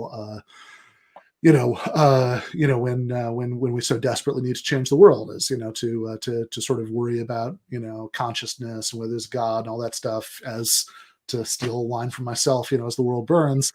And I get that perspective, and obviously I'm somewhat sympathetic to it, because I am very focused on those political issues. But I also have a slightly different view about this, which is that I think that one of the things that is, even though I don't think any of that stuff is directly, politically important, right? Like, I don't care if anybody's like an atheist or a theist, as long as they believe in, sort of pluralistic democracy and letting everybody live in however they want, and, and believe what they want. But I think that it's part of what politics is for, is giving everybody a chance to have a lot of free time and economic security and leisure, so they can make art if that's what they want to do. They can think about these basic questions about reality, like Quentin, spent his time doing, if that's what they want to do. That kind of touches on what we were talking about with Micah too. Like how resources would be distributed in a future socialist society. I mean, the thing is that people, if somebody wants to think about deep philosophical questions, they shouldn't have to also worry about paying, just the basics of like survival. Like, that's something that's been part of our, existence since the person probably had their first thought about anything, you know what I mean? So no, totally right. Like, and I think that's part of what I talked about at the end of the article, that in some ways, like, I think one of the things that made Quentin unique and valuable is that he was so totally preoccupied with this, that he was less like your sort of typical, professional, philosophy professor who, who is spends a certain amount of time thinking about whatever little area they work on, but like mostly is indistinguishable from any other member of the professional material class. Than he was like the Dharma bums that, Jack Kerouac wrote about, or like Diogenes, the ancient Greek philosopher who, would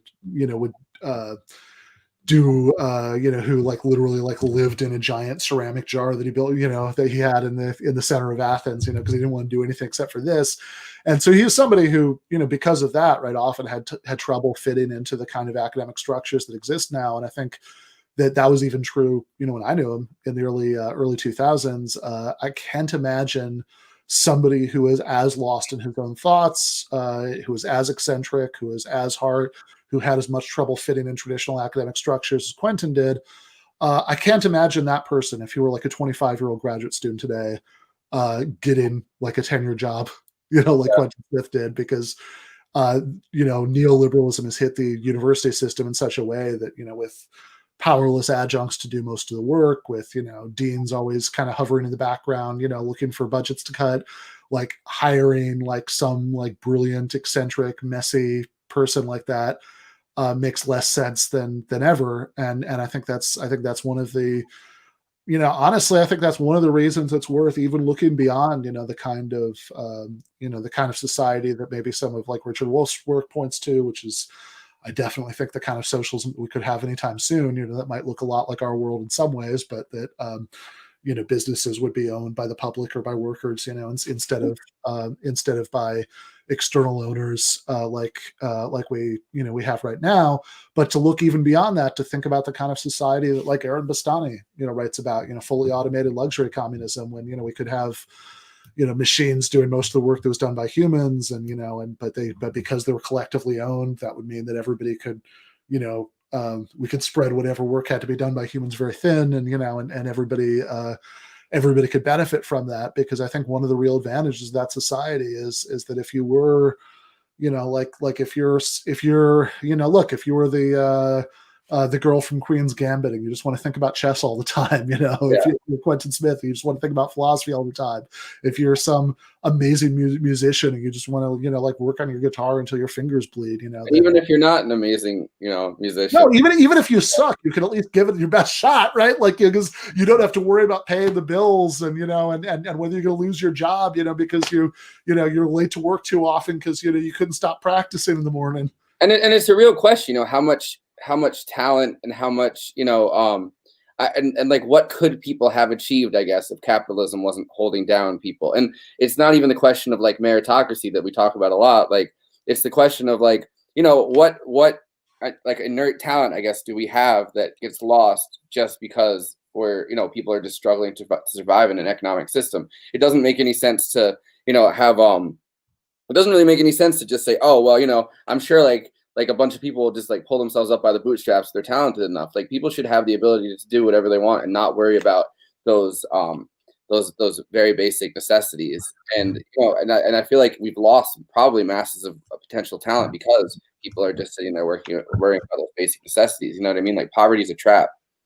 Yeah, totally. Right. Like, there's this classic quote from the great evolutionary biologist and Marxist, actually, Stephen Jay Gould, where, he's talking about, people were talking about like sort of exhuming and studying Einstein's brain. And he says, I am somehow less interested in the weight and convolutions of Einstein's brain than in the near certainty that people of equal talent have lived and died in cotton fields and sweatshops, which gets at the core, the core point very, very nicely. But to talk about, as always, as we do every week, about people who did get a chance to make music and who often gave voice to some of the frustrations of living in the society that we do.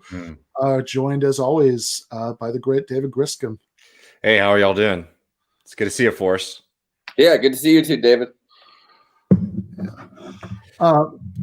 Yeah, and just as a reminder, by the way, if people have other questions that we didn't get, as I said, the questions that we didn't get to with Wolff before, we will answer at the end, and if anybody has any other questions about anything else, do feel free. But I want to, we will get to those too. But right now, let's. Ooh, man, your mic's loud. Yeah. So, all right, I'm ready. Let's cheers, y'all. Cheers. I got my coffee. So sweet. All right. Yeah, man, I'm excited to talk about this one today. He's somebody I've been wanting to talk about for a while, but it's just one of those things you have to have the right moment and the right feeling about it because he is so special to myself and a lot of other people. John Prine, and John Prine was like the real deal. If you're not familiar with him and his music, he's somebody whose music you can play and it don't matter who you are, where you're from, what your life circumstances like, you get it. You really get it, and that's music. I mean, it's music in its truest sense. He was born in 1946 to a family from Kentucky, but in Illinois, and he'd go back and spend his summers in Kentucky. John Prine was a mailman, and many of his songs actually were written during his time wandering around Chicago, delivering mail to people, weaving through their lives. He was also drafted during Vietnam, but he didn't see any combat. Instead, he went to Germany as an army mechanic, a service that he described as drinking beer and pretending to fix cars.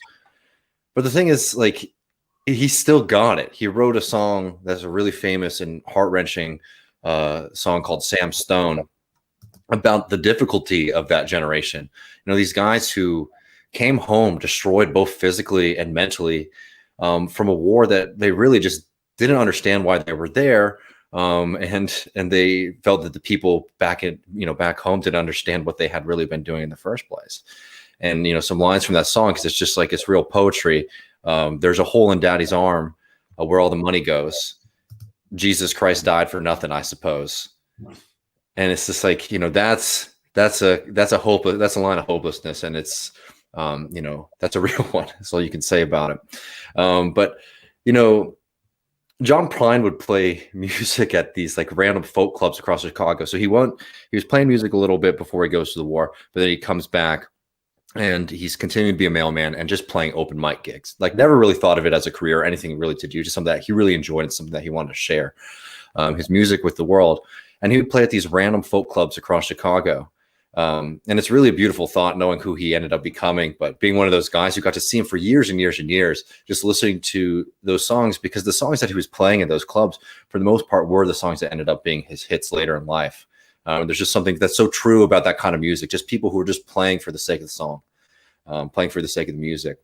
But you'll like this, Ben. One person who's really influential in his rise and his popularity and notoriety was Roger Ebert.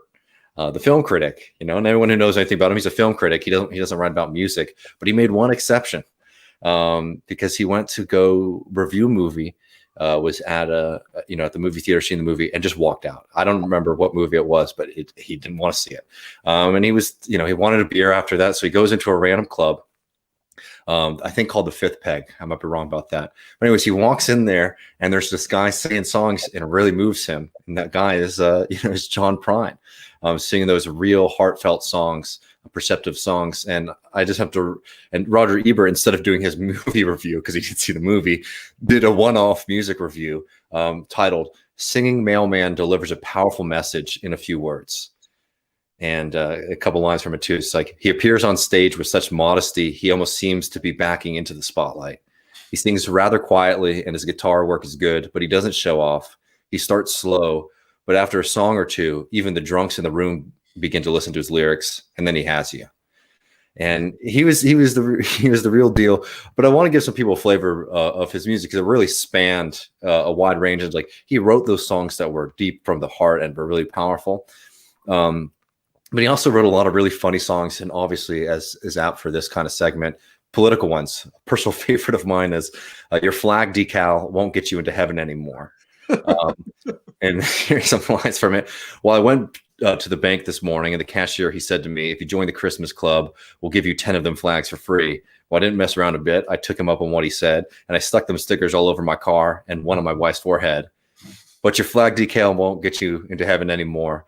They're already overcrowded from your dirty little war. Now, Jesus don't like killing, no matter what the reason for, and your flag decal won't get you into heaven anymore."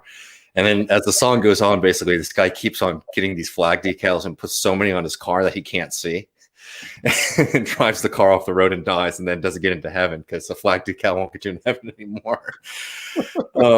He also wrote one of my favorite all-time songs, a song made famous by David Allan Coe, "You Never Even Call Me By My Name," which is really fun. Yeah, that's you know that one, man. I definitely know that one. There's a the best in a slightly different economic system, we can just stick it on, but it's but it has a great like spoken word interlude, you know, towards the end, where he's talking about writing back and saying, that well, there was the one claim was this is the best country and western song ever written. Yeah. And then the response is it's not, because there's nothing in there about mama or trains or prison or getting drunk. And so he writes back with a new verse hitting all of those subjects. Yeah. And he co-wrote that song with Steve Goodman. And Steve Goodman's the one who David Allan Coe shouts out in that song because John Prine's credit, as you heard, is a very modest guy. He said he couldn't claim credit for that song because he was too drunk to claim credit for writing that song. He also sang another personal song and tying this into GTAA. Like he sang Clay Pigeons by Blaze Foley, which again is beautiful and a real deal song. It's very rare for him to cover jams, but he had a lot of respect for Blaze Foley. He wrote what, in my opinion, is one of my favorite love songs of all time, called In Spite of Ourselves. A couple lines from it was like, she thinks all my jokes are corny. Convict movies make her horny. She likes ketchup on her scrambled eggs. Swears like a sailor when she shaves her legs. And, it's a beautiful song. And the chorus is like, in spite of ourselves, we'll end up sitting on a rainbow against the odds. Honey, we're the big door prize. And it's just like, is that kind of realism and great writing? But it's just like a real understanding of what our lives actually are like. There's no lack of weight behind anything that he's writing about, but it's not fanciful, right? It's just like, that's a pretty plain spoken way to describe a really cute, love song. He was really good buddies with Sturgill Simpson. Sturgill Simpson, as we talked about a couple weeks ago, was really pissed that he wasn't honored because, for folks who don't know, John Prine did die very recently because of COVID, and they didn't honor him at the Country Music Awards. But anyways, he was very close friends with Sturgill Simpson. Johnny Cash was a huge fan of his. Johnny Cash said he doesn't listen to music much when he's back home, except for Guy Clark, John Prine, Ronnie Crowell, and Steve Goodman, who is another one of John Prine's good buddies. Just a couple of suggestions wrapping up. In Spite of Ourselves, the album is so good. It's very Hank Williams Sr.-esque. Beautiful duets. Great line in it. We're not the jet set. We're the old Chevrolet set. Illegal Smile, Hello in There, Angel from Montgomery are all incredible songs. He died, very recently. But in 2018, he came out with an album after 13 years of not putting together any new songs called The Tree of Forgiveness. And it ends with this song that I think is a perfect way to end it, called When I Get to Heaven. The line goes, when I get to heaven, I'm going to shake God's hand, thank him for more blessings than one man can stand. Then I'm going to get a guitar and start a rock and roll band, check into a swell hotel, ain't the afterlife grand. I'm going to get a cocktail, vodka and ginger ale. Yeah, I'm going to smoke a cigarette that's 9 miles long. I'm going to kiss that pretty girl on a tilt-a-whirl because this old man is going to town. Perfect. All right. Thank you so much. There was one super chat question that I thought would be good to ask, and it was about what instruments do you guys play? I thought that would be relevant for. Yeah, so I'll go first because my answer is less interesting, and I'll say that I fulfilled various stereotypes by having piano lessons as a kid, and I did play I did play the clarinet at one point. I actually since I like some jazz and klezmer, I kind of wish I kept that up, but I always used to. I very briefly took guitar lessons as a teenager, who wanted to be a rock star, but my standard joke about all this is that I ended up doing what I've done with my life because I could only ever really get 2 chords down, and my understanding is you need at least 3 to be a rock star. That's about right. If anyone's curious, I play guitar and banjo. I've been playing music for a long time. I really love it. Nothing too good, but it's something I really enjoy doing. I don't know. Maybe I've actually had the pleasure of being at the Griscom residence. When after a night of bar hopping, David will actually pull out his guitar and give me a little taste. So he's good. Thanks, man. All right, y'all. I'll see y'all around. Congratulations on the new format, man. All right. Yep. GTAA 2.0. It's good stuff. Hey, All right. congratulations on Thursday doing the first episode of Left Reckoning. Yeah, I'm excited for it. Yeah, Thursday no, at 7 Eastern. Yeah, It's you gonna want be a big to one. you want to tell us a little bit about what you've got planned for the first official episode? Yeah, I mean, we're going to be launching first official episode, post game, all that good times and fun. Definitely going to be breaking down whatever happens in Georgia. Some really exciting union stories to tell. I believe we're going to have Malika Jabali on, who's one of my favorite thinkers and writers, to just sort of talk a little bit big picture, because we're setting up and entering into a new era, and there's a lot of big questions to start answering. And I'm really looking forward to doing that. So yeah, Matt Leck and I are launching Left Reckoning on Thursday. So check it out, everybody. Nice. Well, I will definitely be watching. And as far as this show next Monday, don't worry, because we have not yet achieved the kind of economic system that Richard Wolff advocates, I am going to use my power as Forrest boss to force him to drink some whiskey with us next week. So I don't know. It's not going to be coffee next time, but I'm on this pandemic sobriety thing, so I don't know. I haven't taken a drink since March. Nice, man. Yeah, no, I actually, all seriousness, I wouldn't from keeping that up, but in any case, always a pleasure. Thank you so much, brother. See you next week. Of course. See you all around. All right, and I do want to, before we take the last few super chat questions and wrap up this first live episode, I do want to show there's the last so this was David Griscom, the last video that he did for Jacobin, which I think is I think is worth watching before we wrap up, because it's a nice it's a nice clear explanation of something that I think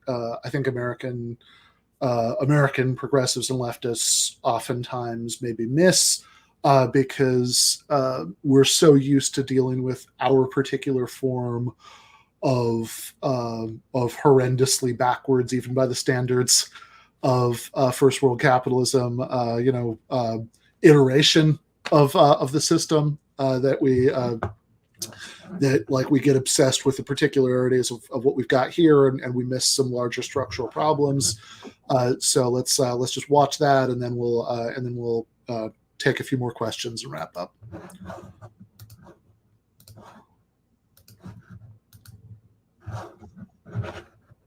The left talks a lot about money and politics, and they absolutely should. But we also have to talk about the power that the money outside of politics has, because that is the real way that the rich get what they want, no matter who comes to power. Now, of course, many politicians are themselves businessmen and businesswomen, and there's a disgusting trove of wealth that is spent in every election cycle. But to really understand why the government regularly favors the rich, we have to explain the structural bias towards capital. And this bias is why capitalism can never be compatible with democracy.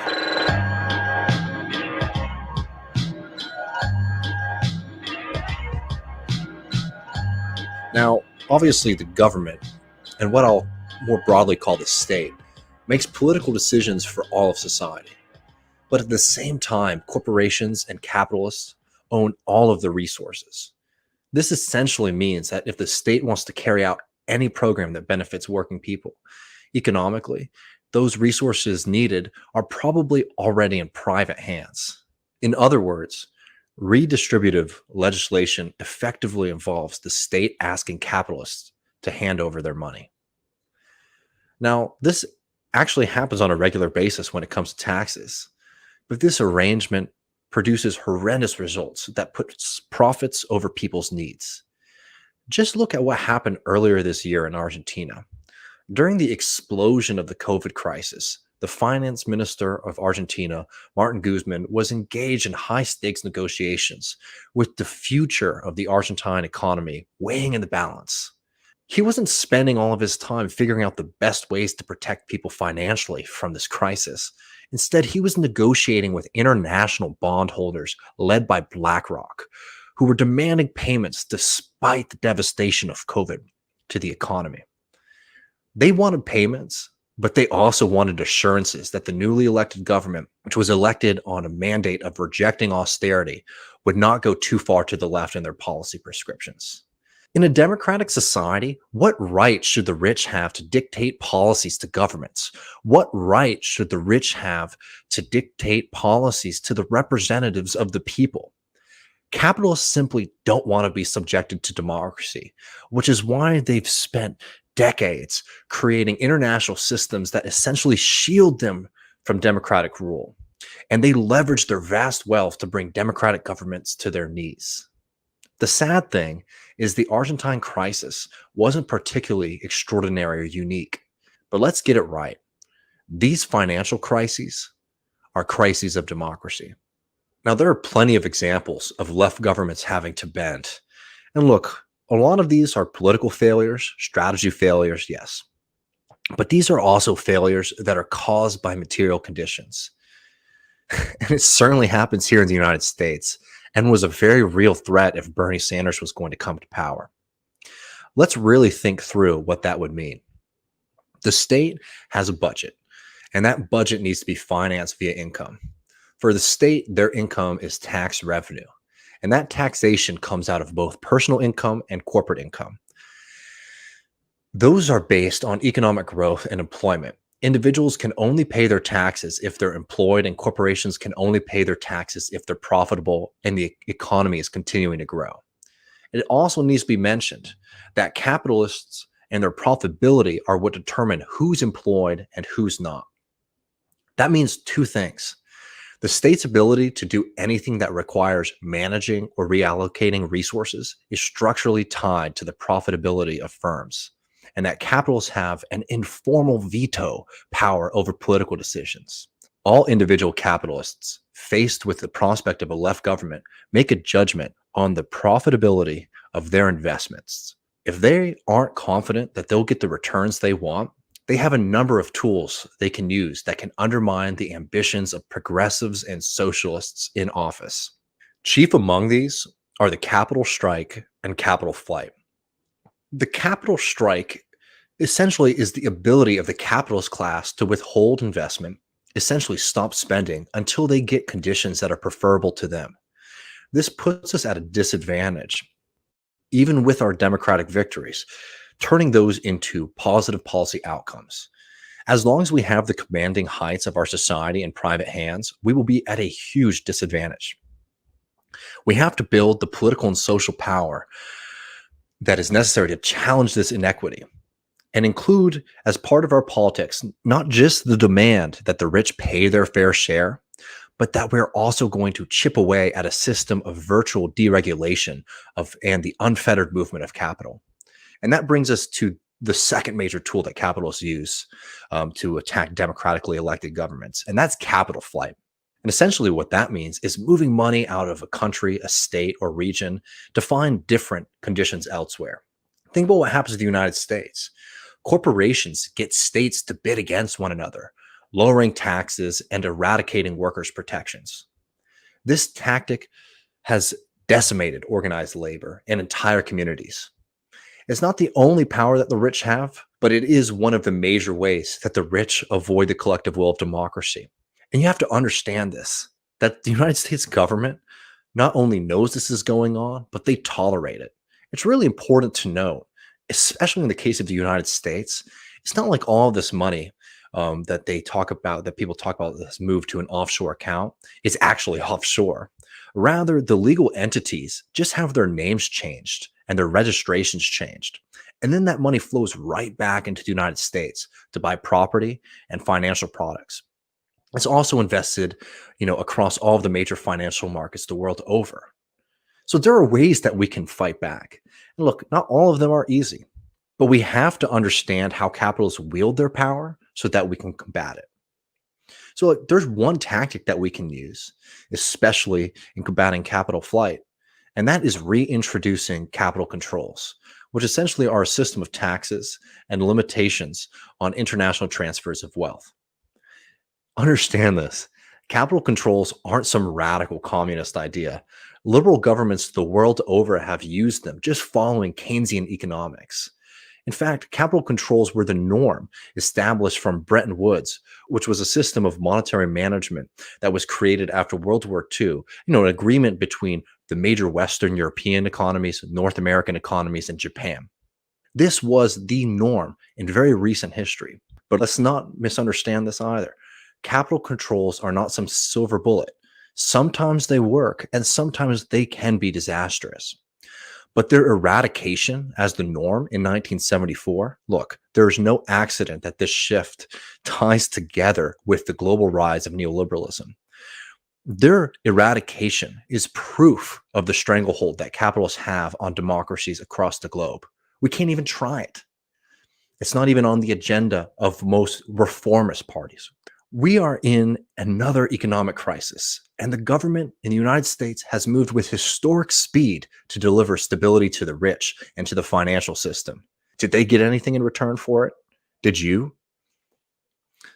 This was not the final crisis, and it will not be the last.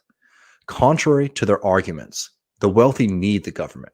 They needed to provide them with economic relief to create the conditions in which they prosper and to protect their wealth. Now, the leadership of the Democratic Party and the Republican Party have shown time and time again that they have no real interest in challenging this power dynamic. But they certainly could. And we have to build working class political movements that can not only demand, but force their demands to be met in the future. The current system is unsustainable, ecologically, morally, and economically. This crisis has only shown the immense power of the rich to demand and dictate terms to the government in a so-called democracy. Make no mistake about it.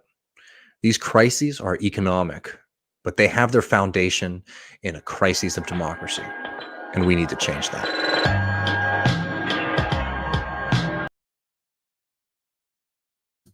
Yeah, so, like what I really like about this is, because I see this all the time, people saying like, oh, campaign finance, reform, like this will be like this the silver bullet that'll let us like as if that's the one problem that our political system has.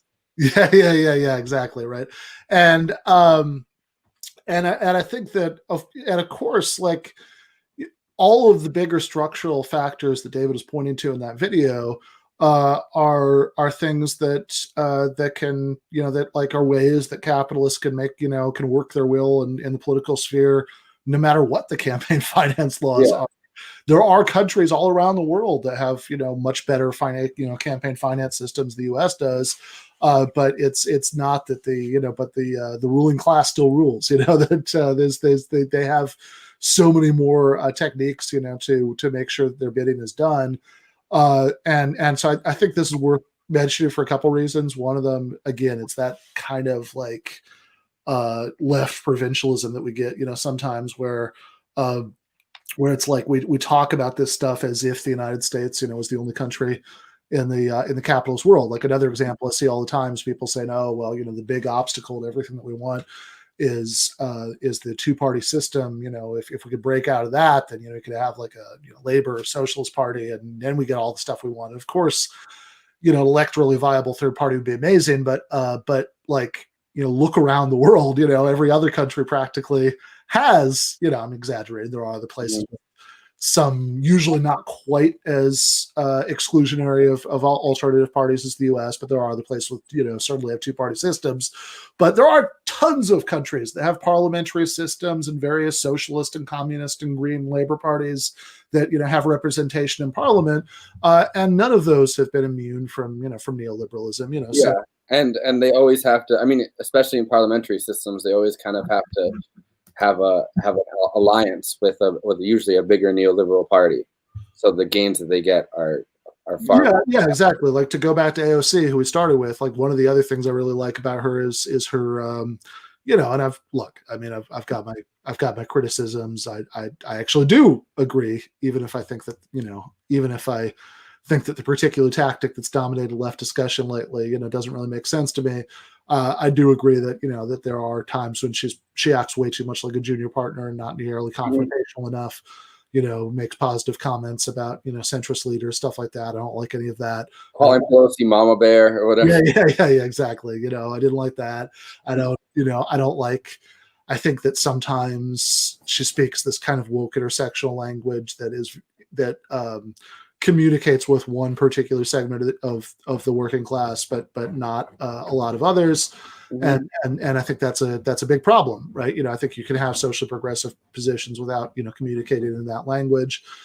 So part of that is where she's who her constituents are. I'd say for that point, you know what I mean? Like she's in Queens and she's like running in city politics. She's not talking to people in the Midwest necessarily, or like somewhere where that type of language is kind of more. Yeah, that's right. That's right. Like, I mean, of course, obviously, we need a socialist movement that can speak to people in the Midwest and Texas, everywhere else. But yeah, I certainly take your point about why. But that said, right? Like, I think there is something enormously valuable about having someone who, as well as being a hardcore supporter of Medicare for all and a Green New Deal and all that stuff, that she does like just say these things that just wouldn't be thoughts that would normally be expressed in mainstream politics, like Amazon should be turned into a worker cooperative, or like when she said on many different occasions, hey, in any normal country, me and Nancy Pelosi, or me and Chuck Schumer, me and Joe Biden wouldn't even be in the same political party, which is totally true. But of course, the point you're pointing to is what complicates it, which is that if we had a parliamentary system, yeah, they wouldn't be in the same party, but they would probably still be forced into some sort of coalition. And like not a center-left coalition, but what would be considered a center-left coalition by our standards of some kind. Yeah, and I think like a larger thing that often happens, like I think like a larger problem with a lot of these things is that the situation we're facing is so bad, right? Like it's so I feel like I've overused the word nightmarish on this episode, but I mean like I really feel like that's the word to apply to a situation where millions and millions of people literally lose their health insurance during and because of a pandemic.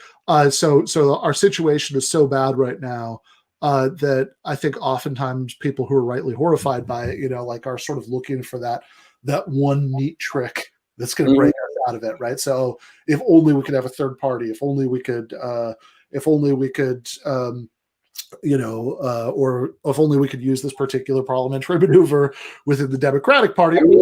The big irony of the third party point too is that if we did have a third party, like it's the Libertarian Party is what's set up to be the third party. I mean, numbers wise, it's magically like somehow like achieved a third mainstream party, like their party is the third biggest party. Yeah. I mean, since since Ralph Nader ran in 2000, and I mean, obviously, I love Ralph Nader. I've been on his show. I'm a big fan, even though I don't think his electoral strategy panned out.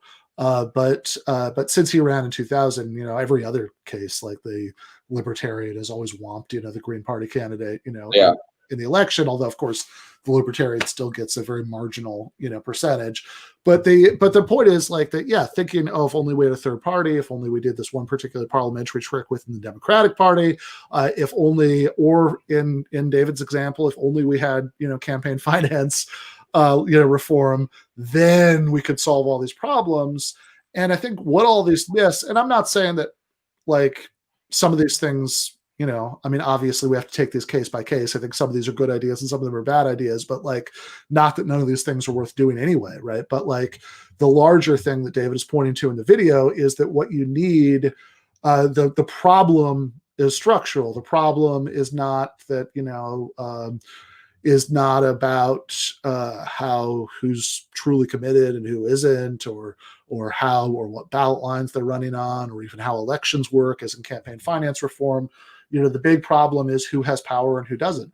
And there are ways, even like, and so the reason, the reason that rich people get to have their will done politically is that they have all the structural power within capitalism in the ways that David is talking about, and that can't, like, and this is also important because a lot of people will say,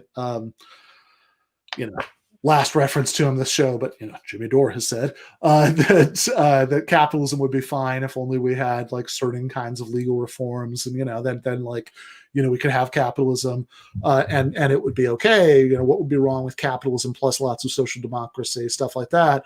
Yeah. And I get the impulse because that sounds more like grounded to a lot of people, like something more like what could actually happen. But the problem, the two problems with that, right? So first of all, like our problem with it, right, as socialists, is that we think that even the best possible version, like that you could paint of how capitalism could play out, is still, is still fundamentally unfair and undemocratic in how power is arranged in the workplace. But the other problem that David's pointed to is that as long as the commanding heights of the economy are run by private individuals like this, like saying, oh yeah, if only we had that plus really stable social democracy that was never undermined by the efforts of capitalists would be fine, is a little bit like saying, like whatever, like if, it's, it would be fine to let the foxes run loose in the hen house if only they agreed not to eat any hens ever, right? It's like, yeah, like that's just not a useful way to use the word if, right? So, and of course there are ways even within, ultimately we do obviously need to get beyond capitalism to have, democracy at work, as Richard Wolff says, but there are ways that even within capitalism that, working class can build up power that it can use to achieve important reforms like Medicare for all.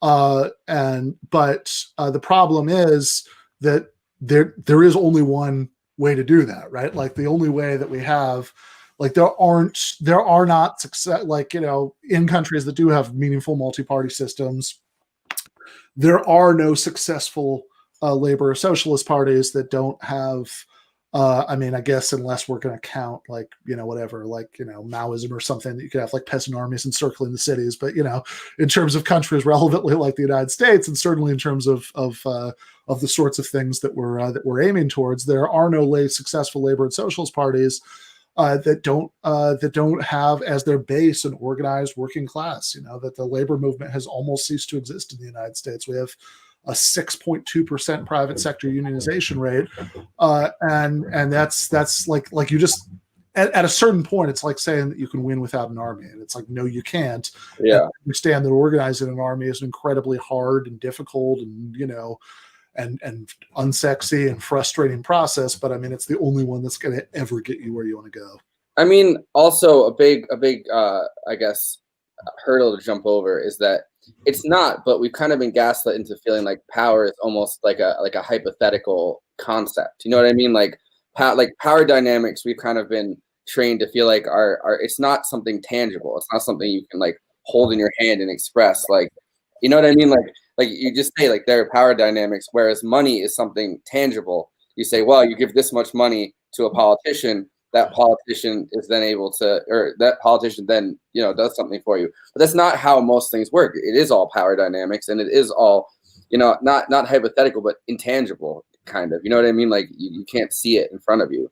It's just relationships between people and relationships between bosses and workers and relationships between corporations. So it's kind of like, that's where I guess theory comes in, but a lot of people are theory adverse at this point. And and I think we would need to be careful about how we say that, because I think what you're saying is totally right, but I think that there's like a certain way that look, anybody who's been in online leftist spaces has met the person who's like, oh, well, if you disagree with me, that just means you haven't read enough theory.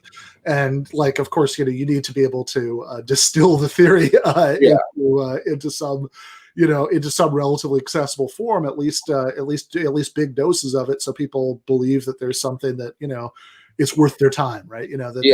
I don't think that physically like reading theory is necessarily the full answer. I just think that there needs to be a way that people start thinking about these things kind of intangibly, rather than just simply feeling like money is the problem, or greed is the problem, and like that systemic critique, like it is a critique that has to be developed, and you know what I mean, like you can develop it without reading theory. People know that like your boss is somebody. I mean, if you're working for a corporation anyway, like your boss is somebody above you and they have power over you, and you can explain that to somebody without, you know, making them read like a 1,000-page book on it. But sure. And hey, look, I mean, obviously I'm, look at the background I come out of. I'm in favor of reading 1,000-page books, but there are, people do have limited time. And and not everybody. Not everybody has the temperament, but also even people who do have the temperament, like you need to be able to give them some reason to think it's going to be worth their time. So it's like the thing that you shouldn't do is just, hey, if you read this 1,000-page book, trust me, all your questions will be answered, right? You have a like that at a certain point, like almost starts to sound like a leftist version of Scientology that like, oh, all your doubts will be answered once you get up to OT10. As Richard Wolff just said, it's almost like a religious, like it begins to sound almost religious when you know what I mean, like yeah, exactly. So yeah, let's do the last few super chat questions that we haven't. I think we've kind of kept up with them. I know there were a couple that we missed. So there was one about Yanis Varoufakis that I remember from a while back. There's also one about that was supposed to be, I think, you and Richard Wolff, but it was about a favorite, like, what's your favorite book? I remember. Yeah, I remember seeing that one go by. So I don't know. I mean, I guess I'll do a few. So I think that that certainly as far as as far as political books go, I think that as far as relatively recent political books go, let's put it that way. Two that I read last year that I really liked were The People Know: A Brief History of Anti-Populism. Yeah, that was my favorite book that I read this last year. Yeah, we this is a good time to. I'm not going to show it again because I showed it in the live stream a few days ago, but to plug the video that you and Vic Viana worked on that was from Thomas Frank talking about the subject of that book on Jacobin, which is I don't know if he knew that we were doing that, but within like a very short amount of time he like tweeted it out as if he did. So I was like, oh, that's nice, that's awesome. Yeah, he was I mean, he was a lot of fun to have when he was a guest on this show. Although he's very let's put it this way, he makes Richard Wolff look very like quiet and reserved, in terms of in terms of how hard it is to kind of like grab the mic back from him at a certain point. But he narrated his own audiobook, which is kind of a boss move on it, honestly. It is, yeah.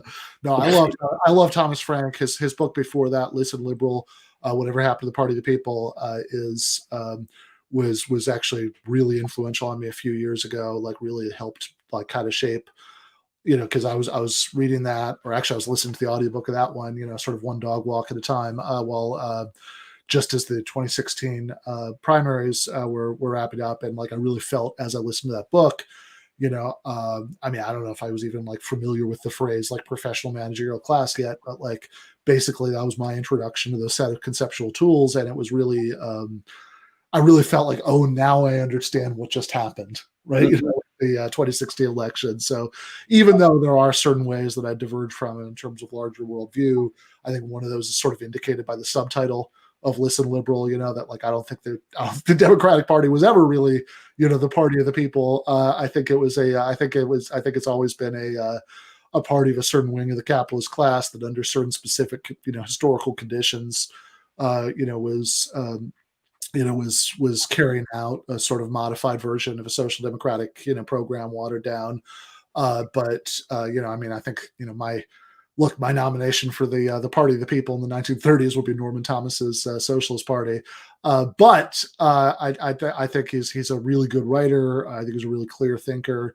And I think he has a lot to say about, contemporary liberalism and what's wrong with it, and a kind of left critique of that. That's definitely worth, that's definitely worth reading and listening to. Another one I read last year that was big for me was Hate Inc. By Matt Taibbi. Yeah, I read that this year too. Yeah, which is really I think it's a really good, really interesting book. I think a lot of what Taibbi says in there, like he originally conceived it as a follow-up to Noam Chomsky and Edward Herman's classic media critique book, Manufactured Consent. And there's still an element of that, but it also sort of went off in a different direction, ends with an interview with Chomsky about it. But it's, but I think that like what he's saying, like I actually think some people on the left sort of have like an immediate reaction to some of what Taibbi is saying. Thank you for that, brother. In Hate Inc. That's like, oh, this sounds like sort of this sounds like sort of both both sidesism, or like because to the extent that Taibbi is saying, well, the way talking about the way that the media has fragmented, that like the biggest cable news shows now have like this tiny fraction of like what Walter Cronkite's reach were, and as part of that, it's become much more segmented into these different culture war bubbles that all of their business incentives now are to cater to those bubbles, and this isn't all bad, right? Like one good thing about it, is that as the big media has fragmented and as like all what used to be called alternative media has like as the technology has changed, right? Certainly hasn't leveled the playing field, but it has in a very relative sense, and look, it's a wonderful thing that we now live in a world where you can if I'd rather watch Anna Kasparian and Nanda Vila than Rachel Maddow or whatever ghouls are on Fox now, then I can, right? And I can get like a show that looks a lot like that and feels a lot like that, and if I have the right app, I can even watch it on my TV set. But the bad thing about everybody being able to just choose their own media diets a la carte is that it changes the incentive structure of big media companies, and it means that people are even less likely to be exposed to things outside of their particular culture war bubbles. Yeah.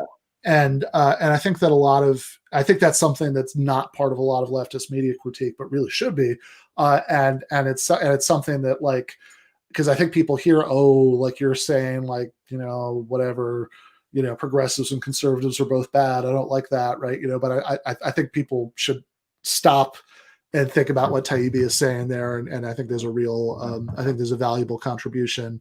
There's definitely, I mean, the echo. I kind of hate the term echo chamber because I feel like it's so overused. It's though, but there is that kind of effect, and of course social media, which is where a lot of people get their news from, or what I mean, like see articles from anyway, like that. It kind of incentivizes that too, because you start getting things tailored to you rather than like based on your interest, based on other things you've posted, rather than getting advertisements. Yeah, totally. Yeah, it's like it's like the that line about the old joke about when the drug ads end with ask your doctor such and such is right for you. It's like, well, hold on. If you're telling your doctor what to prescribe for you, is that a doctor or is it a dealer, right? Like, that's, there is a real, there's a real problem there. And it's one that, like, that kind of media segmentation, like, again, there are peripheral benefits for the left, but it's also something that's very bad for us, right? And this is in a larger sense because it makes it harder for people to be exposed to things outside of their little a la carte self-selected diets. And so if we're a minority of society trying to get through in a way, that actually makes our job even harder. And it's also something that that, like, when Taibbi talks about, like, the whole media business model making us hating each other, again, I can understand why some people have an immediate an immediate bad reaction to that, because they think of, like, bemoaning polarization as like a annoying centrist thing, and I get that, but I would answer that there's polarization, there's polarization, right? There's a kind of class war polarization that would be very good for us, but that doesn't mean that the kind of culture war polarization that exists right now isn't very, very bad news. Well, the the complaint that I have about it, and I've been thinking about this a lot lately, actually, as every fucking person is complaining about polarization, is that it's not, polarization implies that there's two poles on the opposite sides of, like the opposite sides of society that are kind of spread apart, but it's not. It's really this sliver that the power structure wants you to think that, you can only be this far right, or, this far left, this far right. And, it creates a situation where two groups, I guess, two political parties are keeping you within, like sheepdogging you within the same kind of, small segment of two poles within a much larger, like globally speaking, like on a graph of pretty much anywhere else that's had a non-capitalist like structure at one point, it's like 2 points that are right here. And then, but they're like, yo, you could be all the way over here or all the way over here, and like, we just got the old line about this is, which is true, is that the Democratic Party is the second most enthusiastically capitalist major party in the world. No question. So yeah, actually, and I will just really briefly plug it on this exact point about thinking about kinds of polarization. That's something I wrote for Jacobin near the end of the year. This article, we don't need a culture war, we need a class war. So anybody who's curious about that can check that out. But to answer the other part of the question, because it was fiction or nonfiction, I know I just listed a couple of like recent nonfiction books that I liked. Others that I'd add to that list are Bhaskar Sunkara's Socialist Manifesto and the John Ronson's So You're Being Publicly Shamed, which was actually one of my proudest writing moments this year, because I did a 5 years later review essay about that for Jacobin, and Ronson tweeted it out. So which I was relieved by too, because like there were parts of it that were a little bit critical, but he seemed to take it in stride. But it's a very good book. Obviously, as far as more generally speaking, I think this is going to sound like kind of a funny thing to say, but the critique of the Gotha program, I think, is something that I often recommend that people read, because it's so short and so accessible, but it gives you a window into what Marx actually thought and didn't think, that that you wouldn't get from a lot of other sources, especially in the first chapter. As far as the intersection between Marxism and where I come out of academically, which is analytic philosophy, I think everything that G.A. Cohen wrote is really good. And so he has a book called Self-Ownership, Freedom, and Equality, where he's arguing against libertarianism, that I really like. And then I guess as far as fiction goes, I think that I'll just bring up two authors that I really like, very different authors that I like for very different reasons. One of which, actually, in the last thing that I wrote for Jacobin at the end of the year, I managed to sneak in a reference to, who is Charles Bukowski, who I wrote. So I had this article that was actually on New Year's Eve in Jacobin, Abolish Inherited Wealth, which starts out with a reference to Bukowski's novel Hollywood, which I think that there are.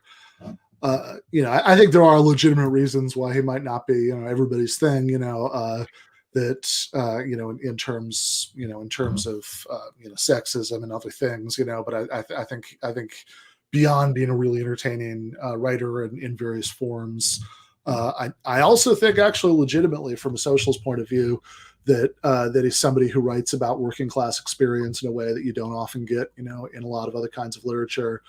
So Bukowski is one of mine, and another one, totally different. But I really love Philip Roth, especially these novels that Roth wrote in the late 90s and going into the early 2000s.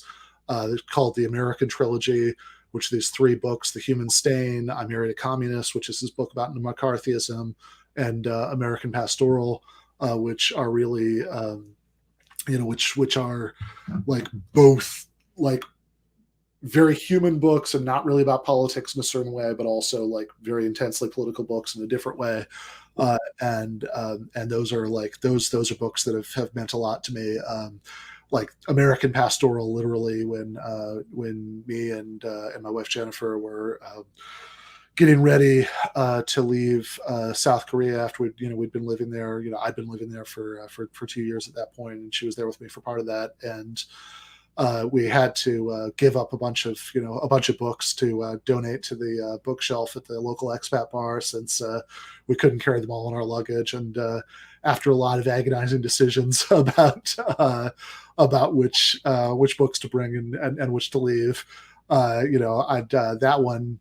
I had like the sort of pile of books to bring and the pile of books to leave, and Jennifer fished American Pastoral out of the pile of books to leave, and she was like, come on, you're not going to leave this. You love this book too much, So that is some sign of what that book means to me.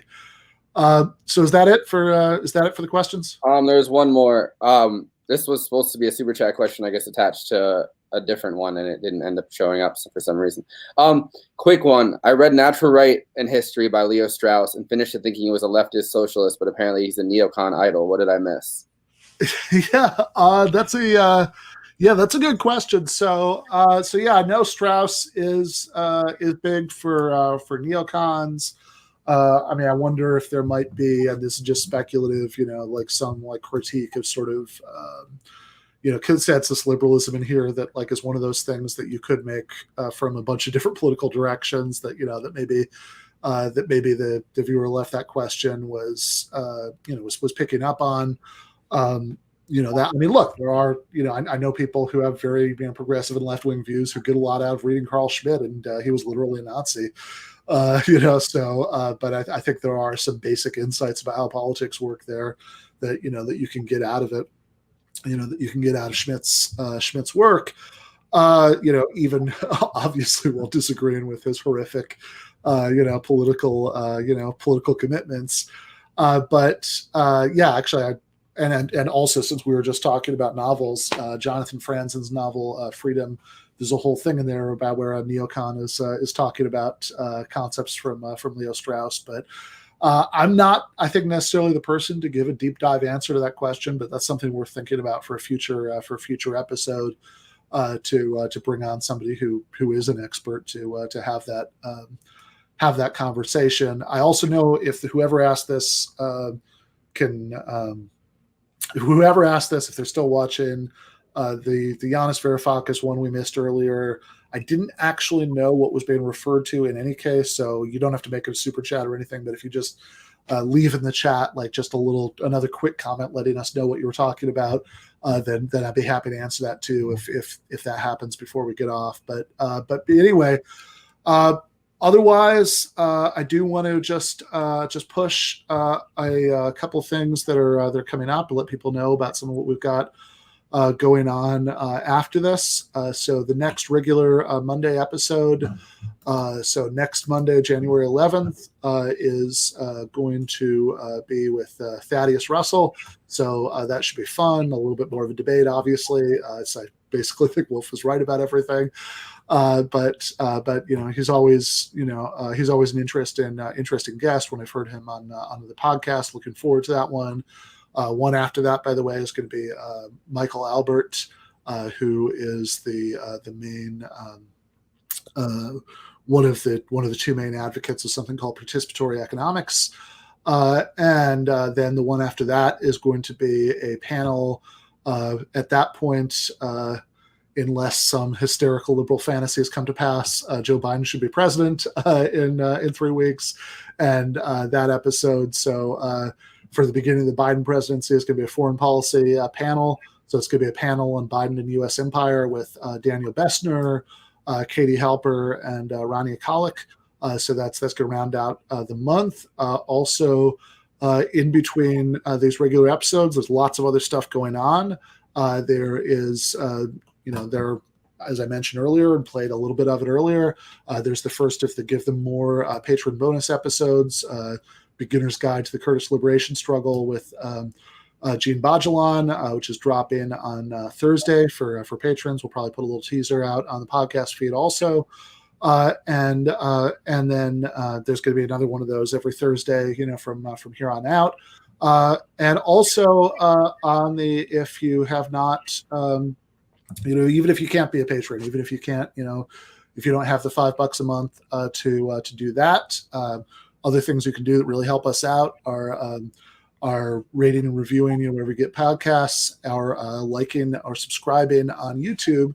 And while you're subscribing on YouTube, you can check out all the good stuff we're doing on YouTube in between episodes. So the main two things that we're doing in between episodes are we're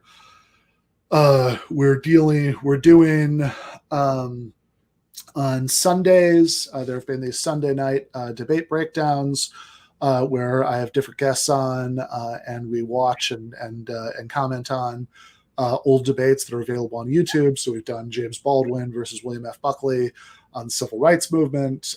We've done the two debates that Christopher Hitchens had with his brother Peter, who, by the way, is going to be a future guest on this show, one on religion and one on the war in Iraq. We did the Chomsky-Foucault debate. At some point, all these are going to be up on the podcast feed, by the way. It's just going to take a little while. And we did a one from a couple of years ago, this last Sunday, with my friend Ryan Lake about there was a more philosophical one about free will and determinism and other subjects like that, where we watched the three-pronged clown show of Ben Shapiro, Sam Harris, and Eric Weinstein confusing themselves about those. And next weekend, I don't know how there wasn't a video for that. Yeah. It turned out it was just audio, but still a really fun episode, and or installment, I should say, not episode of that Sunday debate series.